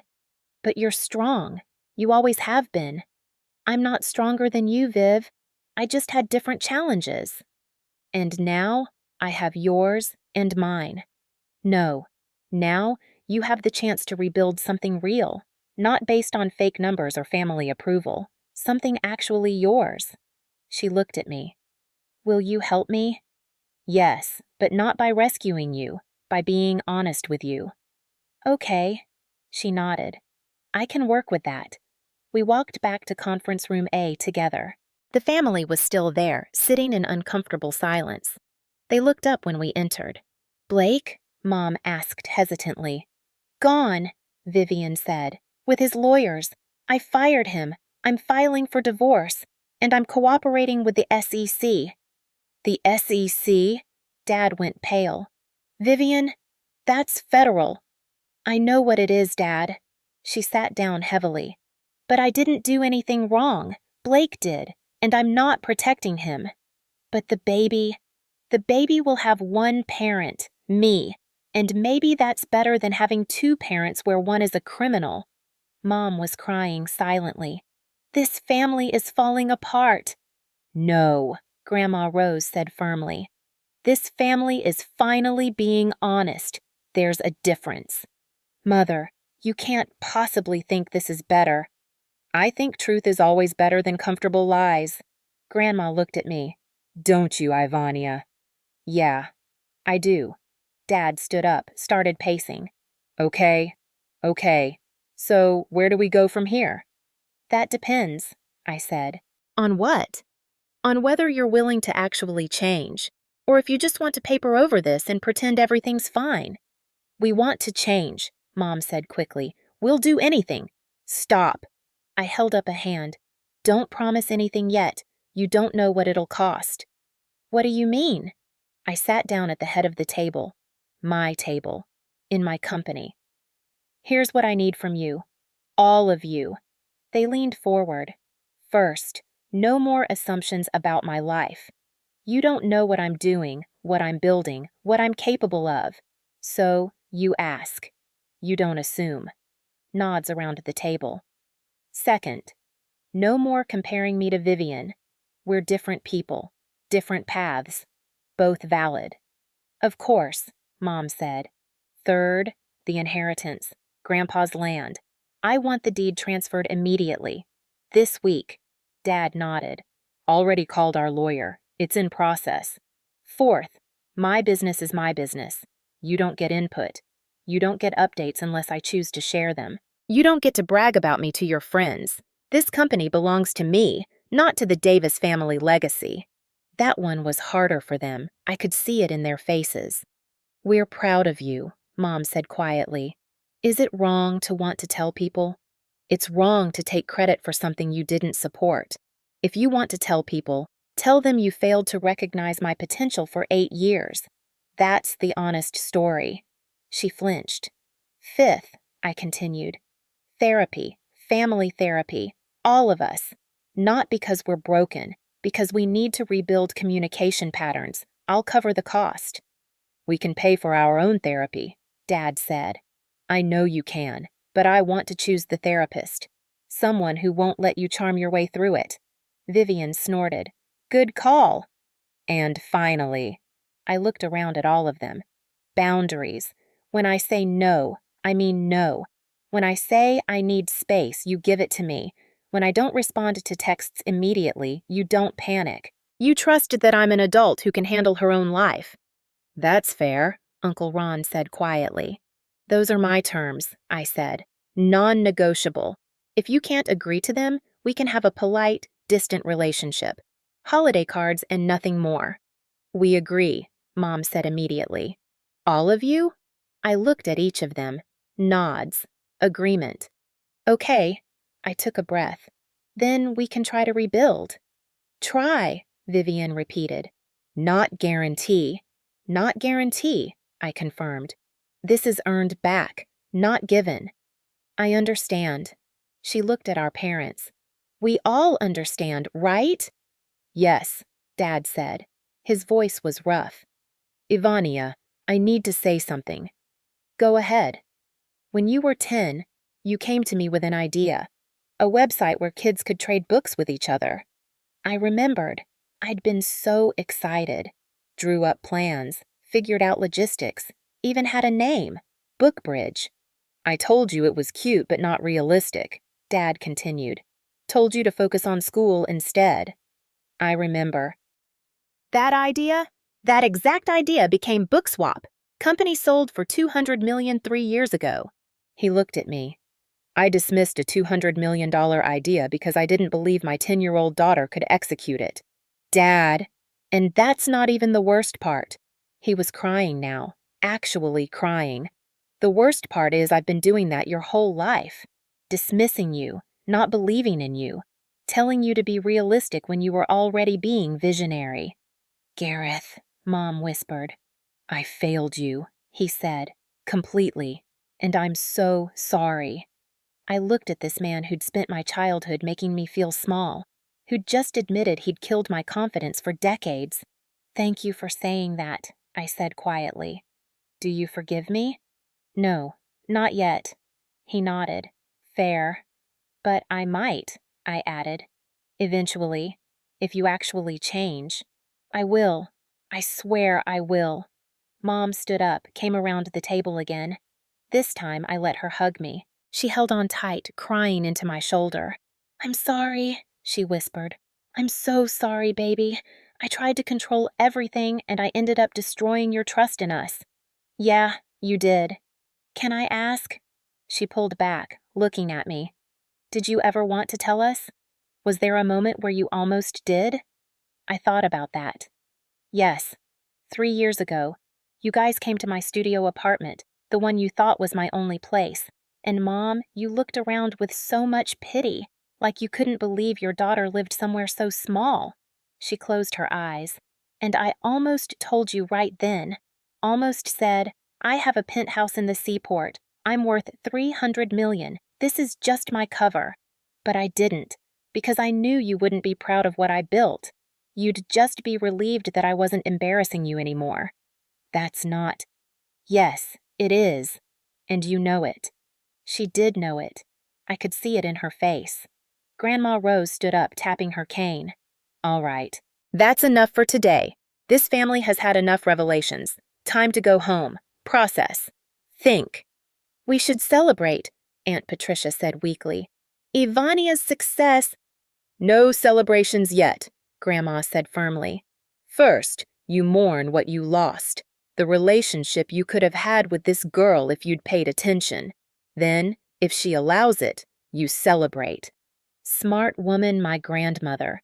People started gathering their things. Slowly. Reluctantly. Like they didn't know what to do with themselves now. Vivian hung back.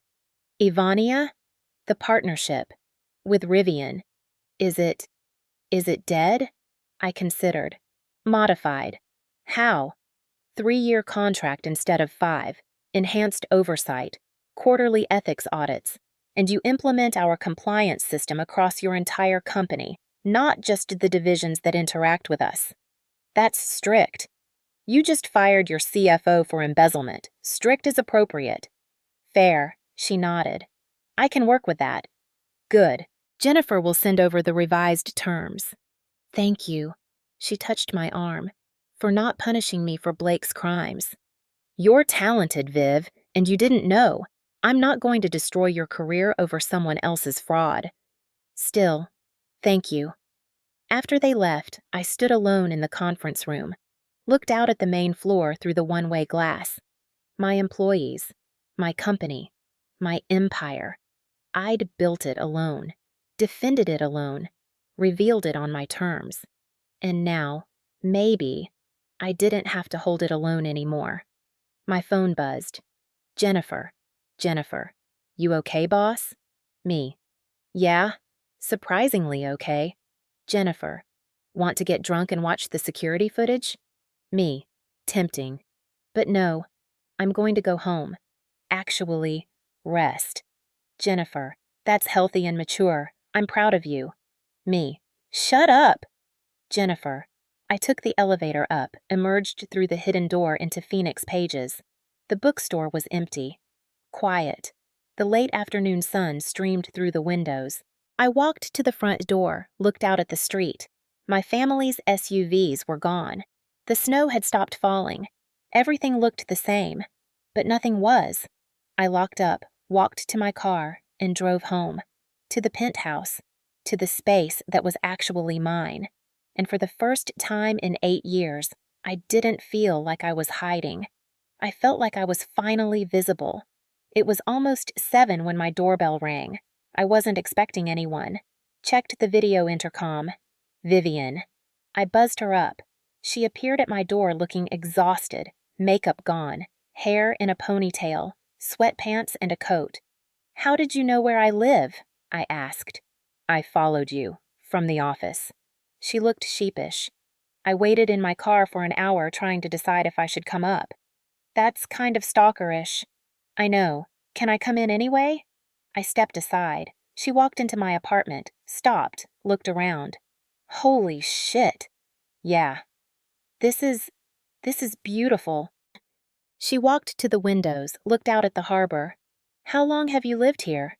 6 years. And we thought you lived in a studio in Alston. I do, also, for appearances. She turned to look at me. You keep 2 apartments? 3, actually. I have one in New York, too, for when I'm meeting with East Coast clients. Of course you do. She laughed tiredly. God, I don't know anything about your life. No, you don't. Can I sit? Sure.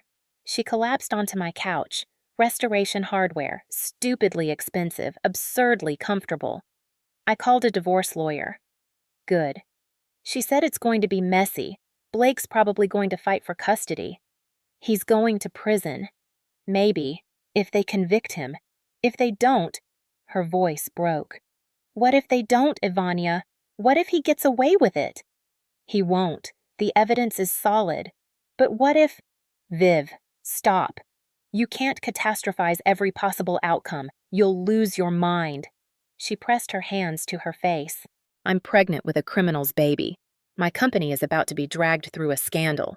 My sister is a billionaire I never knew. I don't know how to process any of this. I sat down next to her, not touching, just present. You process it one piece at a time, I said. Today, you process that Blake is gone, and that's a good thing. Tomorrow, you process the next piece. That's too slow. I need to fix everything now. You can't. That's not how this works. She looked at me. How did you do it?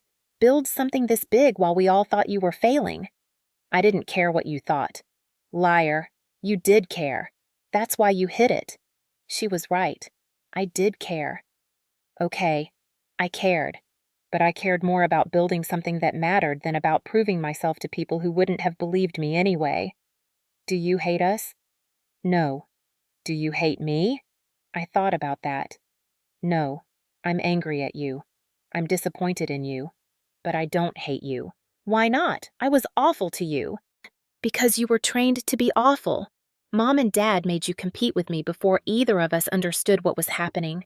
They poured everything into you and you believed that was normal. That was love. It was toxic. Yeah, it was. She was quiet for a moment. Can I ask you something? Sure. When you offered me the partnership, after everything, why? Because you're good at your job. Because you didn't know about Blake. And because... I paused. Because you're my sister. And I remember who you were before Mom and Dad turned us into competitors. Who was I? When we were kids, before school, before achievements mattered, you used to read me stories. Every night. You'd do all the voices. Made me laugh. I smiled at the memory. You were a good sister, before they taught you not to be. She started crying. I forgot about that. I didn't. I want to be that sister again. Then be her. I don't know how. You'll figure it out. You're smart. I nudged her shoulder. Annoying, competitive, prideful, but smart. She laughed through tears. Was that a compliment? Mostly. We sat there for a while, not talking, just sitting. Finally, she stood up. I should go. I've invaded your space enough for one day. Viv? Yeah? You're going to be okay. The baby, the divorce, the company, you'll figure it out. You sound sure.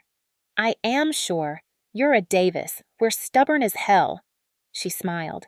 Yeah, we are. At the door, she turned back. Ivania? Thank you for not destroying me today. You could have. Easily. I know. But you didn't. No, I didn't. Why? Because destroying you wouldn't have built anything, and I'm a builder. She hugged me, quick, awkward, but real. Then she left. I stood at the window, looking out at the city. My phone rang. Mom. I almost didn't answer. Then I did. Hi, Mom. Sweetheart, I wanted to check on you. After today. I'm fine. Are you? Really? Yeah, actually. Your father and we want to do better. We're going to do better. I hope so. I mean it, Ivania. No more assumptions. No more pity. No more trying to fix you. Okay. And the land. Your grandfather's land. We're transferring it this week. I promise. Good. Silence on the line. Mom? Yes, honey? Why didn't you just love me as I was? I heard her breath catch. I did love you, but not as much as you loved the idea of who I should be. Long pause. You're right, and I'm sorry. Okay. Can I ask you something? Sure. Are you happy? With your life, your company, everything? I looked around my apartment, at the life I'd built, the empire no one saw coming. Yeah, Mom, I'm happy. Good. Her voice cracked. That's all I ever wanted. I just wanted you to be happy. I know. After she hung up, I sat down with a glass of wine and opened my laptop, pulled up the Apex Vault dashboard one more time. Status updates, client requests, project timelines. Tomorrow, life would continue. My company would keep running. My family would keep processing. The world would keep turning. But tonight, for the first time in 8 years, I wasn't carrying the weight of a secret. I was carrying the weight of truth. And somehow, that felt lighter.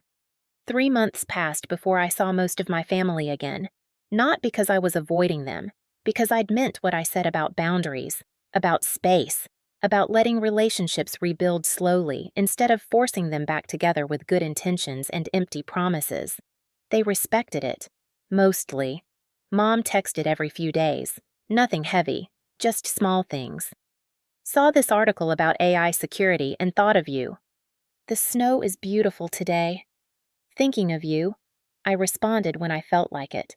Sometimes that was immediately, sometimes that was 3 days later. She never complained. Dad sent emails, longer, more thoughtful. Updates about transferring the land deed. It was completed in early February. Articles about business strategy, book recommendations. He was trying, in his way. Vivian and I talked weekly, usually Tuesdays after her therapy appointments.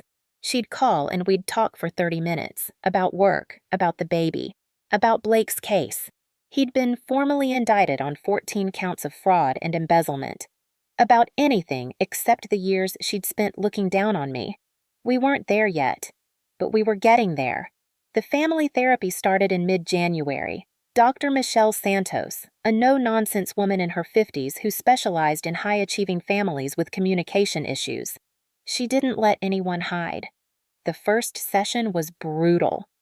So, Dr. Santos had said, looking around at all of us squeezed into her office, who wants to tell me why we're here? My daughter founded a billion-dollar company, Mom said, and we didn't know. Because? Silence.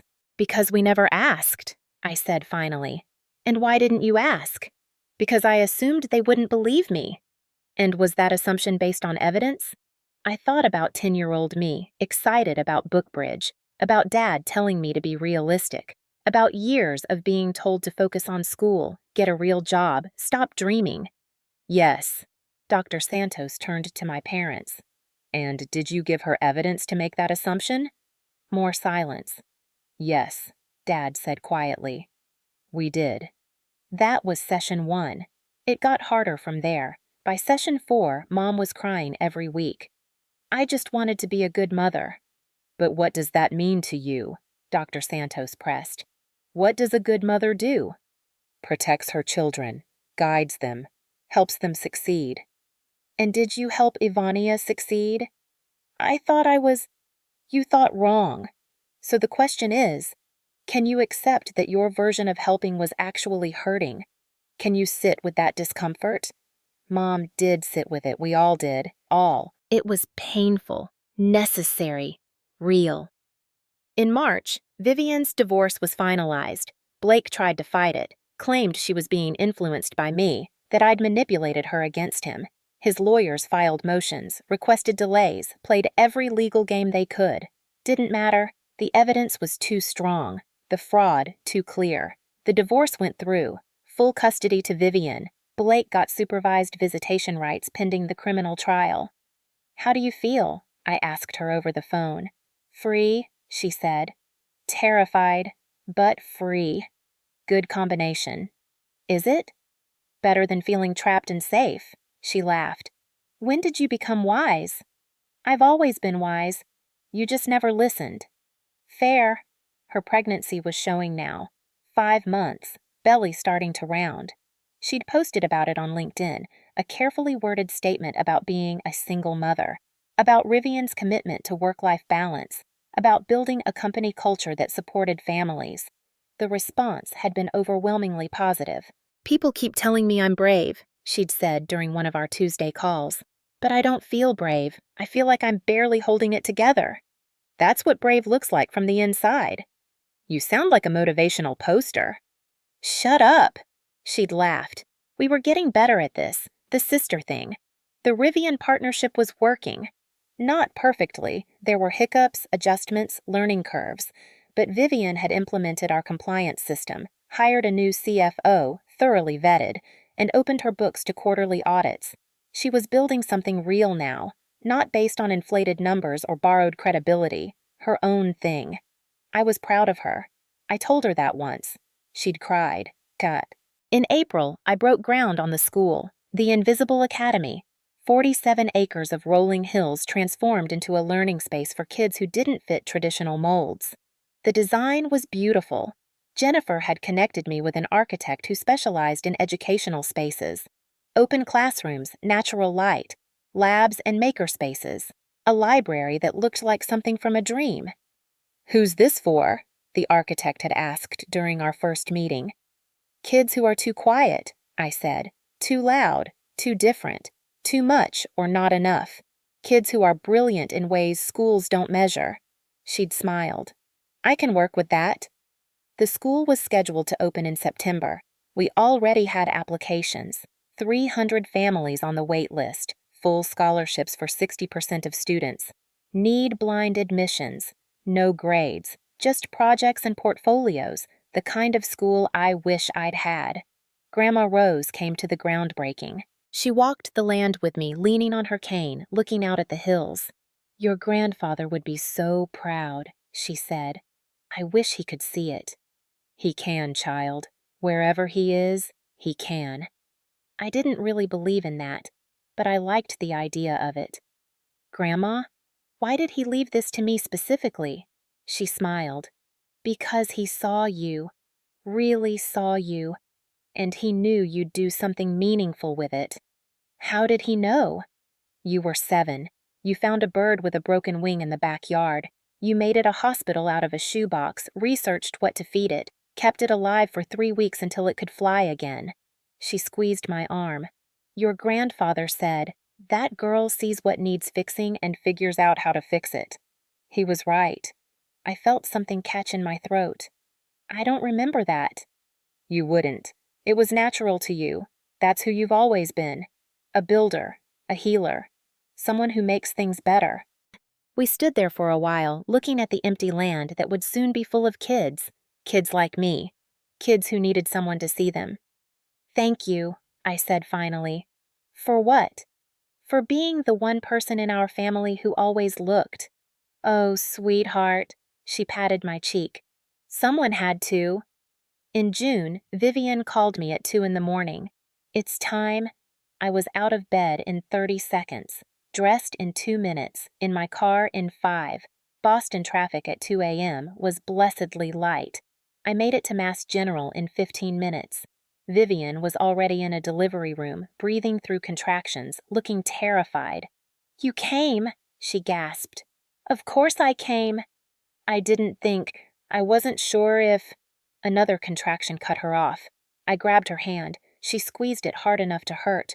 "Mom and Dad?" I asked. "Called them. They're coming." She breathed through the pain. "Ivania, I'm scared." "I know." What if I'm a terrible mother? What if I'm like Mom was to you?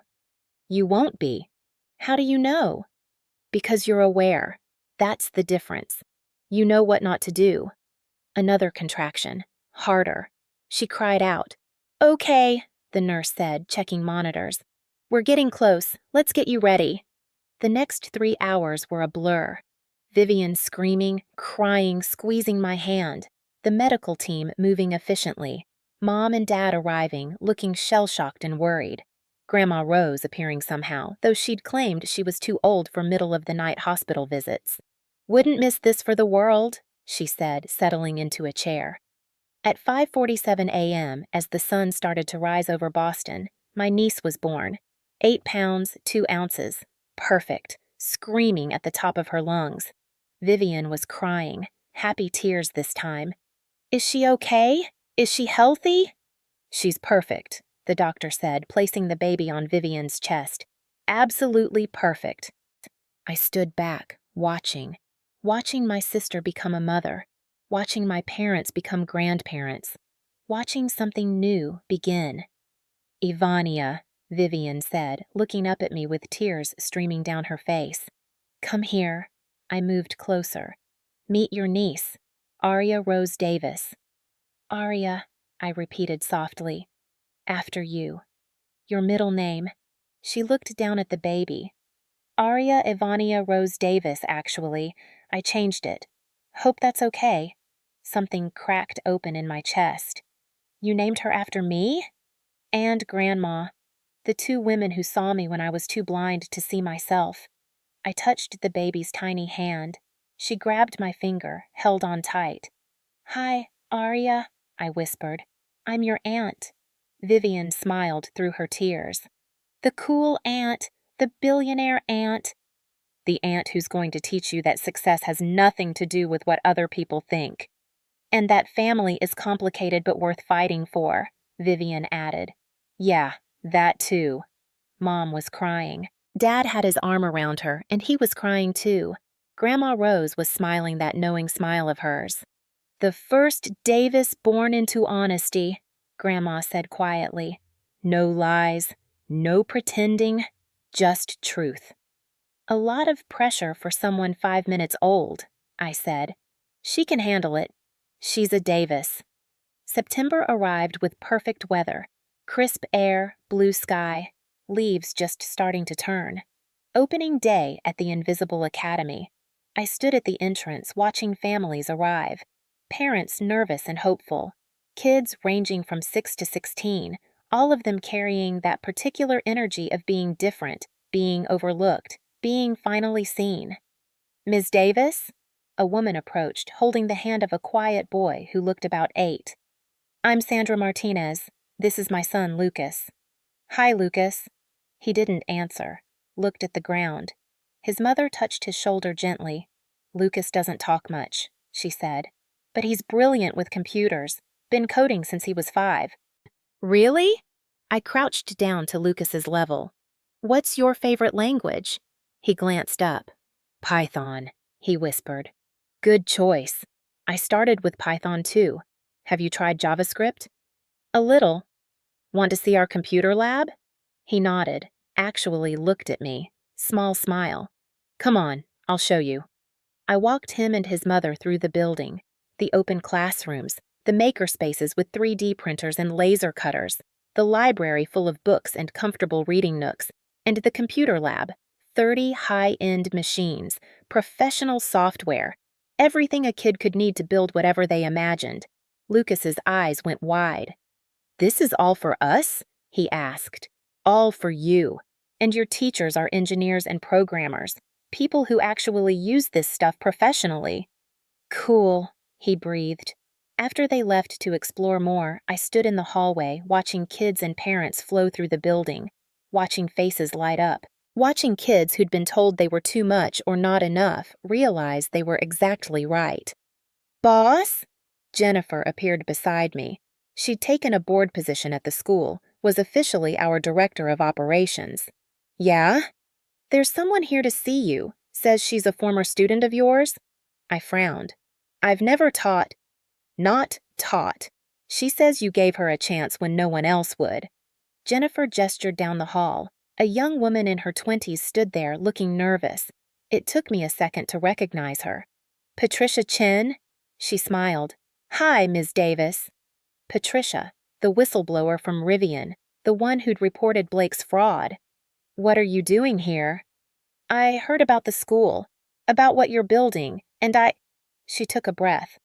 I want to work here, teaching. I have a finance degree, but I love math, love working with kids, and I thought, if this school is about giving chances to people who don't fit the mold, you want a second chance. I want to help give other kids what I never had, someone who believed in me. I looked at this young woman who'd risked her career to report fraud, who'd been threatened, who'd still stood up for what was right. You're hired, I said. Really? Really. Talk to Jennifer about details. Welcome to the team. She hugged me, quick, impulsive, grateful, then rushed off to find Jennifer. Vivian appeared at my elbow. Was that the whistleblower? Yeah. You hired her? Yeah. Without checking references or... She reported fraud when it would have been easier to stay quiet. That's the only reference I need. Vivian smiled. Fair point. She shifted Arya in her arms. The baby was 3 months old now, chubby and alert, taking in everything. How are you? I asked. Exhausted.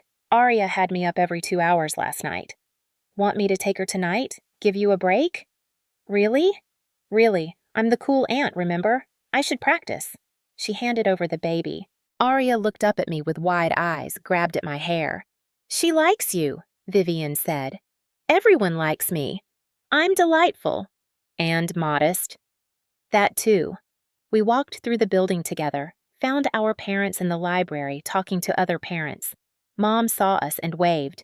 Things were better with them. Not perfect. There were still moments of tension, still old patterns trying to reassert themselves. But therapy was helping. Boundaries were helping. Time was helping. Dad had actually asked me about the company last week, not in a dismissive way, in a genuinely curious way. How do you manage 800 employees? What's your leadership philosophy? I'd told him, and he'd listened. Really listened. Small victories. Outside, on the front lawn, someone had set up a podium. A small crowd was gathering. Speech time, Jennifer said, appearing again. Ready? Do I have to? You founded a school for overlooked kids. They need to see you, need to know you understand. She was right. I handed Arya back to Vivian and walked to the podium. The crowd quieted. 50 families, maybe 60 kids, teachers, staff, all of them looking at me. I took a breath. My grandfather left me this land, I started. 47 acres, $8 million worth of property. In his will, he said I had the quiet mind that builds empires. I paused. I didn't understand what he meant. Not then. I thought building empires meant being loud, being visible, being the kind of person everyone noticed. A few kids nodded. They understood. But he was right. Some of us build quietly. Some of us change the world without announcement. Some of us are brilliant in ways schools don't measure and families don't recognize. More nods. This school is for you. For the kids who are too quiet or too loud, too focused or too scattered, too different to fit into boxes someone else designed. I looked at Lucas Martinez, at the kids fidgeting in the crowd, at the parents who'd fought for years to find the right place for their children. You're not broken. You don't need fixing. You need space, support, people who see your brilliance instead of trying to sand off your edges. I saw Vivian wiping her eyes, Mom crying openly, Dad nodding.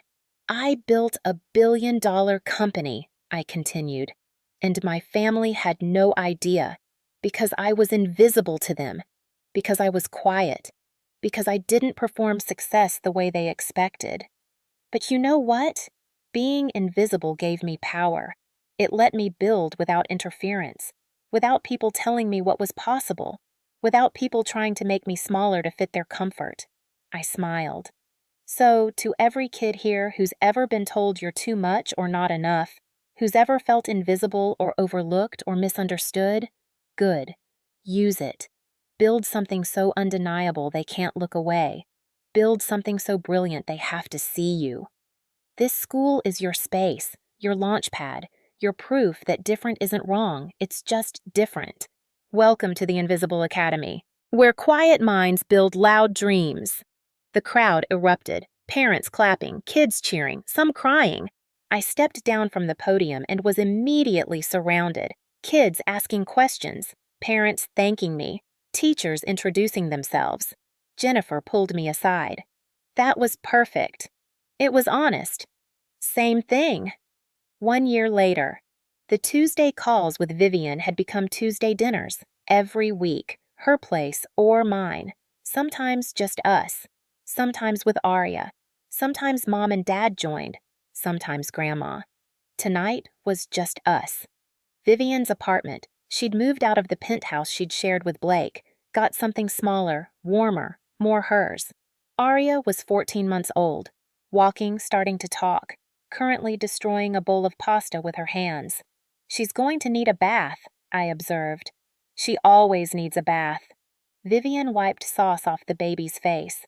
I've given up on keeping her clean.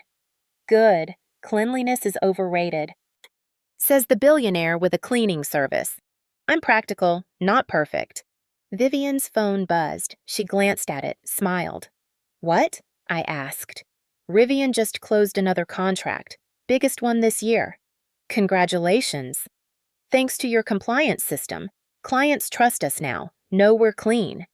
You're clean because you chose to be clean. Still, your system helped. She set down her phone. Speaking of which, I have something to tell you. Okay? I'm stepping down as CEO. I almost dropped my wine. What? Not leaving the company, transitioning to Chief Strategy Officer. We're promoting my COO, Marcus Green. He's brilliant, better at day-to-day operations than I am. Viv, it's the right move, for the company and for me. I want to focus on innovation and partnerships, want to spend more time with Aria, want to actually have a life instead of just a career.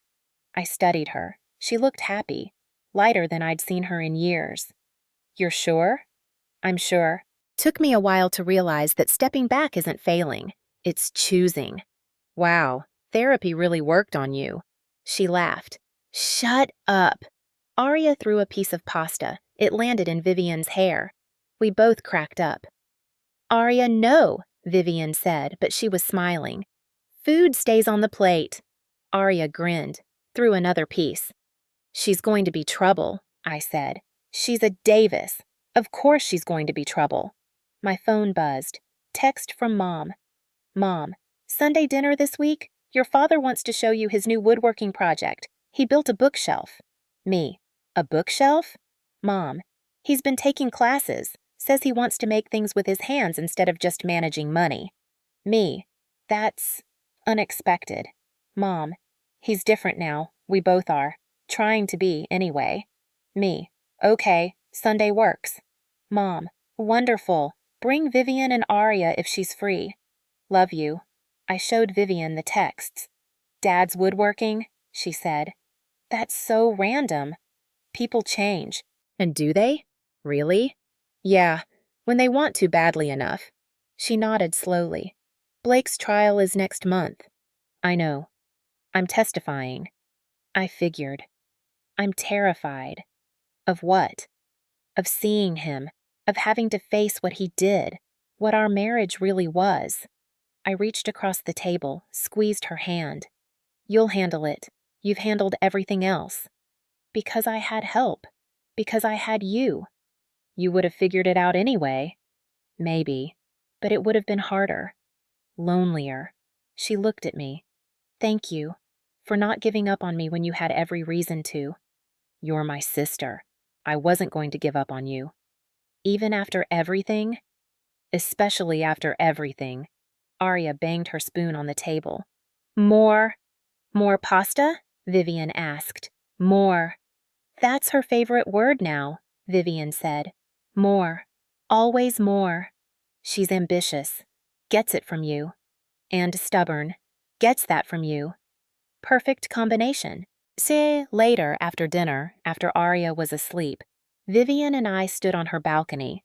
The city spread out below us, lights everywhere. "Do you ever miss it?" she asked. "Miss what?" "Being invisible, being underestimated, having that secret." I thought about it. Sometimes it was simpler, quieter. But this is better. Being seen, being known, having people who actually know me. Even with all the mess, all the complications, especially with all that. She was quiet for a moment. "I'm glad you told us. Even though it destroyed everything, even though it was painful, I'm glad." "Yeah?" "Yeah, because now I actually have a sister, not a competitor, not someone to pity, just a sister." "You always had a sister, Viv." "No, I had a person I lived near who shared my DNA. That's different." She was right. "Well," I said, "you have a sister now." "Good, because Arya's going to need a cool aunt, someone to teach her that success isn't about approval. That being different is powerful. That quiet can be loud." "I can do that." "I know you can." We stood there for a while. Sisters. Complicated. Flawed. Real. My phone buzzed again. "Jennifer. Jennifer. School enrollment for next year is already at capacity. Waitlist is 800 families." Me. "Jesus." "Jennifer. You built something that matters, boss." Me. "We built it. Team effort." Jennifer. "Fine. We built something that matters. Happy?" Me. "Very." I put my phone away, looked out at the city. Somewhere out there, 800 families were waiting for spots at the Invisible Academy. Somewhere, kids who felt overlooked were finding hope. Somewhere, my company was running smoothly, changing industries, employing nearly 1,000 people. Somewhere, my parents were learning to be better, learning to see, learning to love without conditions. And here, on this balcony, I was standing with my sister, the one who'd hurt me, the one I'd forgiven, the one who was learning to be different. "Ivania?" Vivian said quietly. "Yeah? Are you happy?" I thought about that question, about what happy meant, about whether it was possible after everything that had happened. "Yeah," I said finally. "I am." "Good." She smiled. "Me too." 6 months later, spring again, the cycle complete. I was at Phoenix Page's, the bookstore where it all began. Saturday morning. The store was busy. We always were on weekends. A young woman, maybe 25, approached the counter with a stack of books, programming manuals, business strategy, a biography of Ada Lovelace. "Good choices," I said, ringing her up. "Thanks. I'm starting a company, trying to learn everything I can." "What kind of company?" "Tech, educational software for kids with learning disabilities." She looked nervous, excited. "Everyone says it's too niche, too risky, but I think it matters." I smiled. "It does matter." "You think so?" "I know so. And don't listen to people who tell you something's too risky. They're usually just scared of their own risks." She smiled back. "Thanks. I needed to hear that." I handed her the books, slipped a business card in with them. "If you want advice, or funding, or just someone who understands, call me." She looked at the card, looked at me, eyes widening. You're Ivania Davis, Apex Vault." "I am." "Oh my God. I read about you. About how you built your company in secret. About the Invisible Academy." "That's me." "And you're working in a bookstore?" "I own the bookstore. I like working here. Keeps me grounded." "That's amazing." She clutched the books. "Thank you. Really. Thank you." After she left, I went back to shelving books, lost in the familiar rhythm of it, the smell of paper, the quiet of a Saturday morning, the simple pleasure of connecting people with stories. The hidden door behind me was still there, still concealing the empire I'd built. But now, people knew. Now, the secret was out. And somehow, that made the bookstore matter more, not less. Because it wasn't hiding anything anymore. It was just what it was. A place I loved, a space that was mine. My phone buzzed. Family group chat. Davis, family, Mom. Sunday dinner at 6? I'm making roast chicken. Dad. I'll bring wine. Vivian. Aria and I will be there. Grandma Rose. Count me in, dear. Uncle Ron. Patricia and I can make it. Cousin Daniel. I'm in. Mom. Ivania, I typed back. Me. I'll be there. Mom. Wonderful. Can't wait to see everyone. I put my phone away, smiled. 1 year ago, I'd stood outside their house in a worn coat, preparing to watch them celebrate my sister while ignoring me. 1 year ago, I'd been invisible. Now, I was seen, known, understood. Not perfectly, not completely, but honestly. And that was enough. The door chimed. Another customer. Another story. Another day. I went back to work. Building. Always building. But not alone anymore.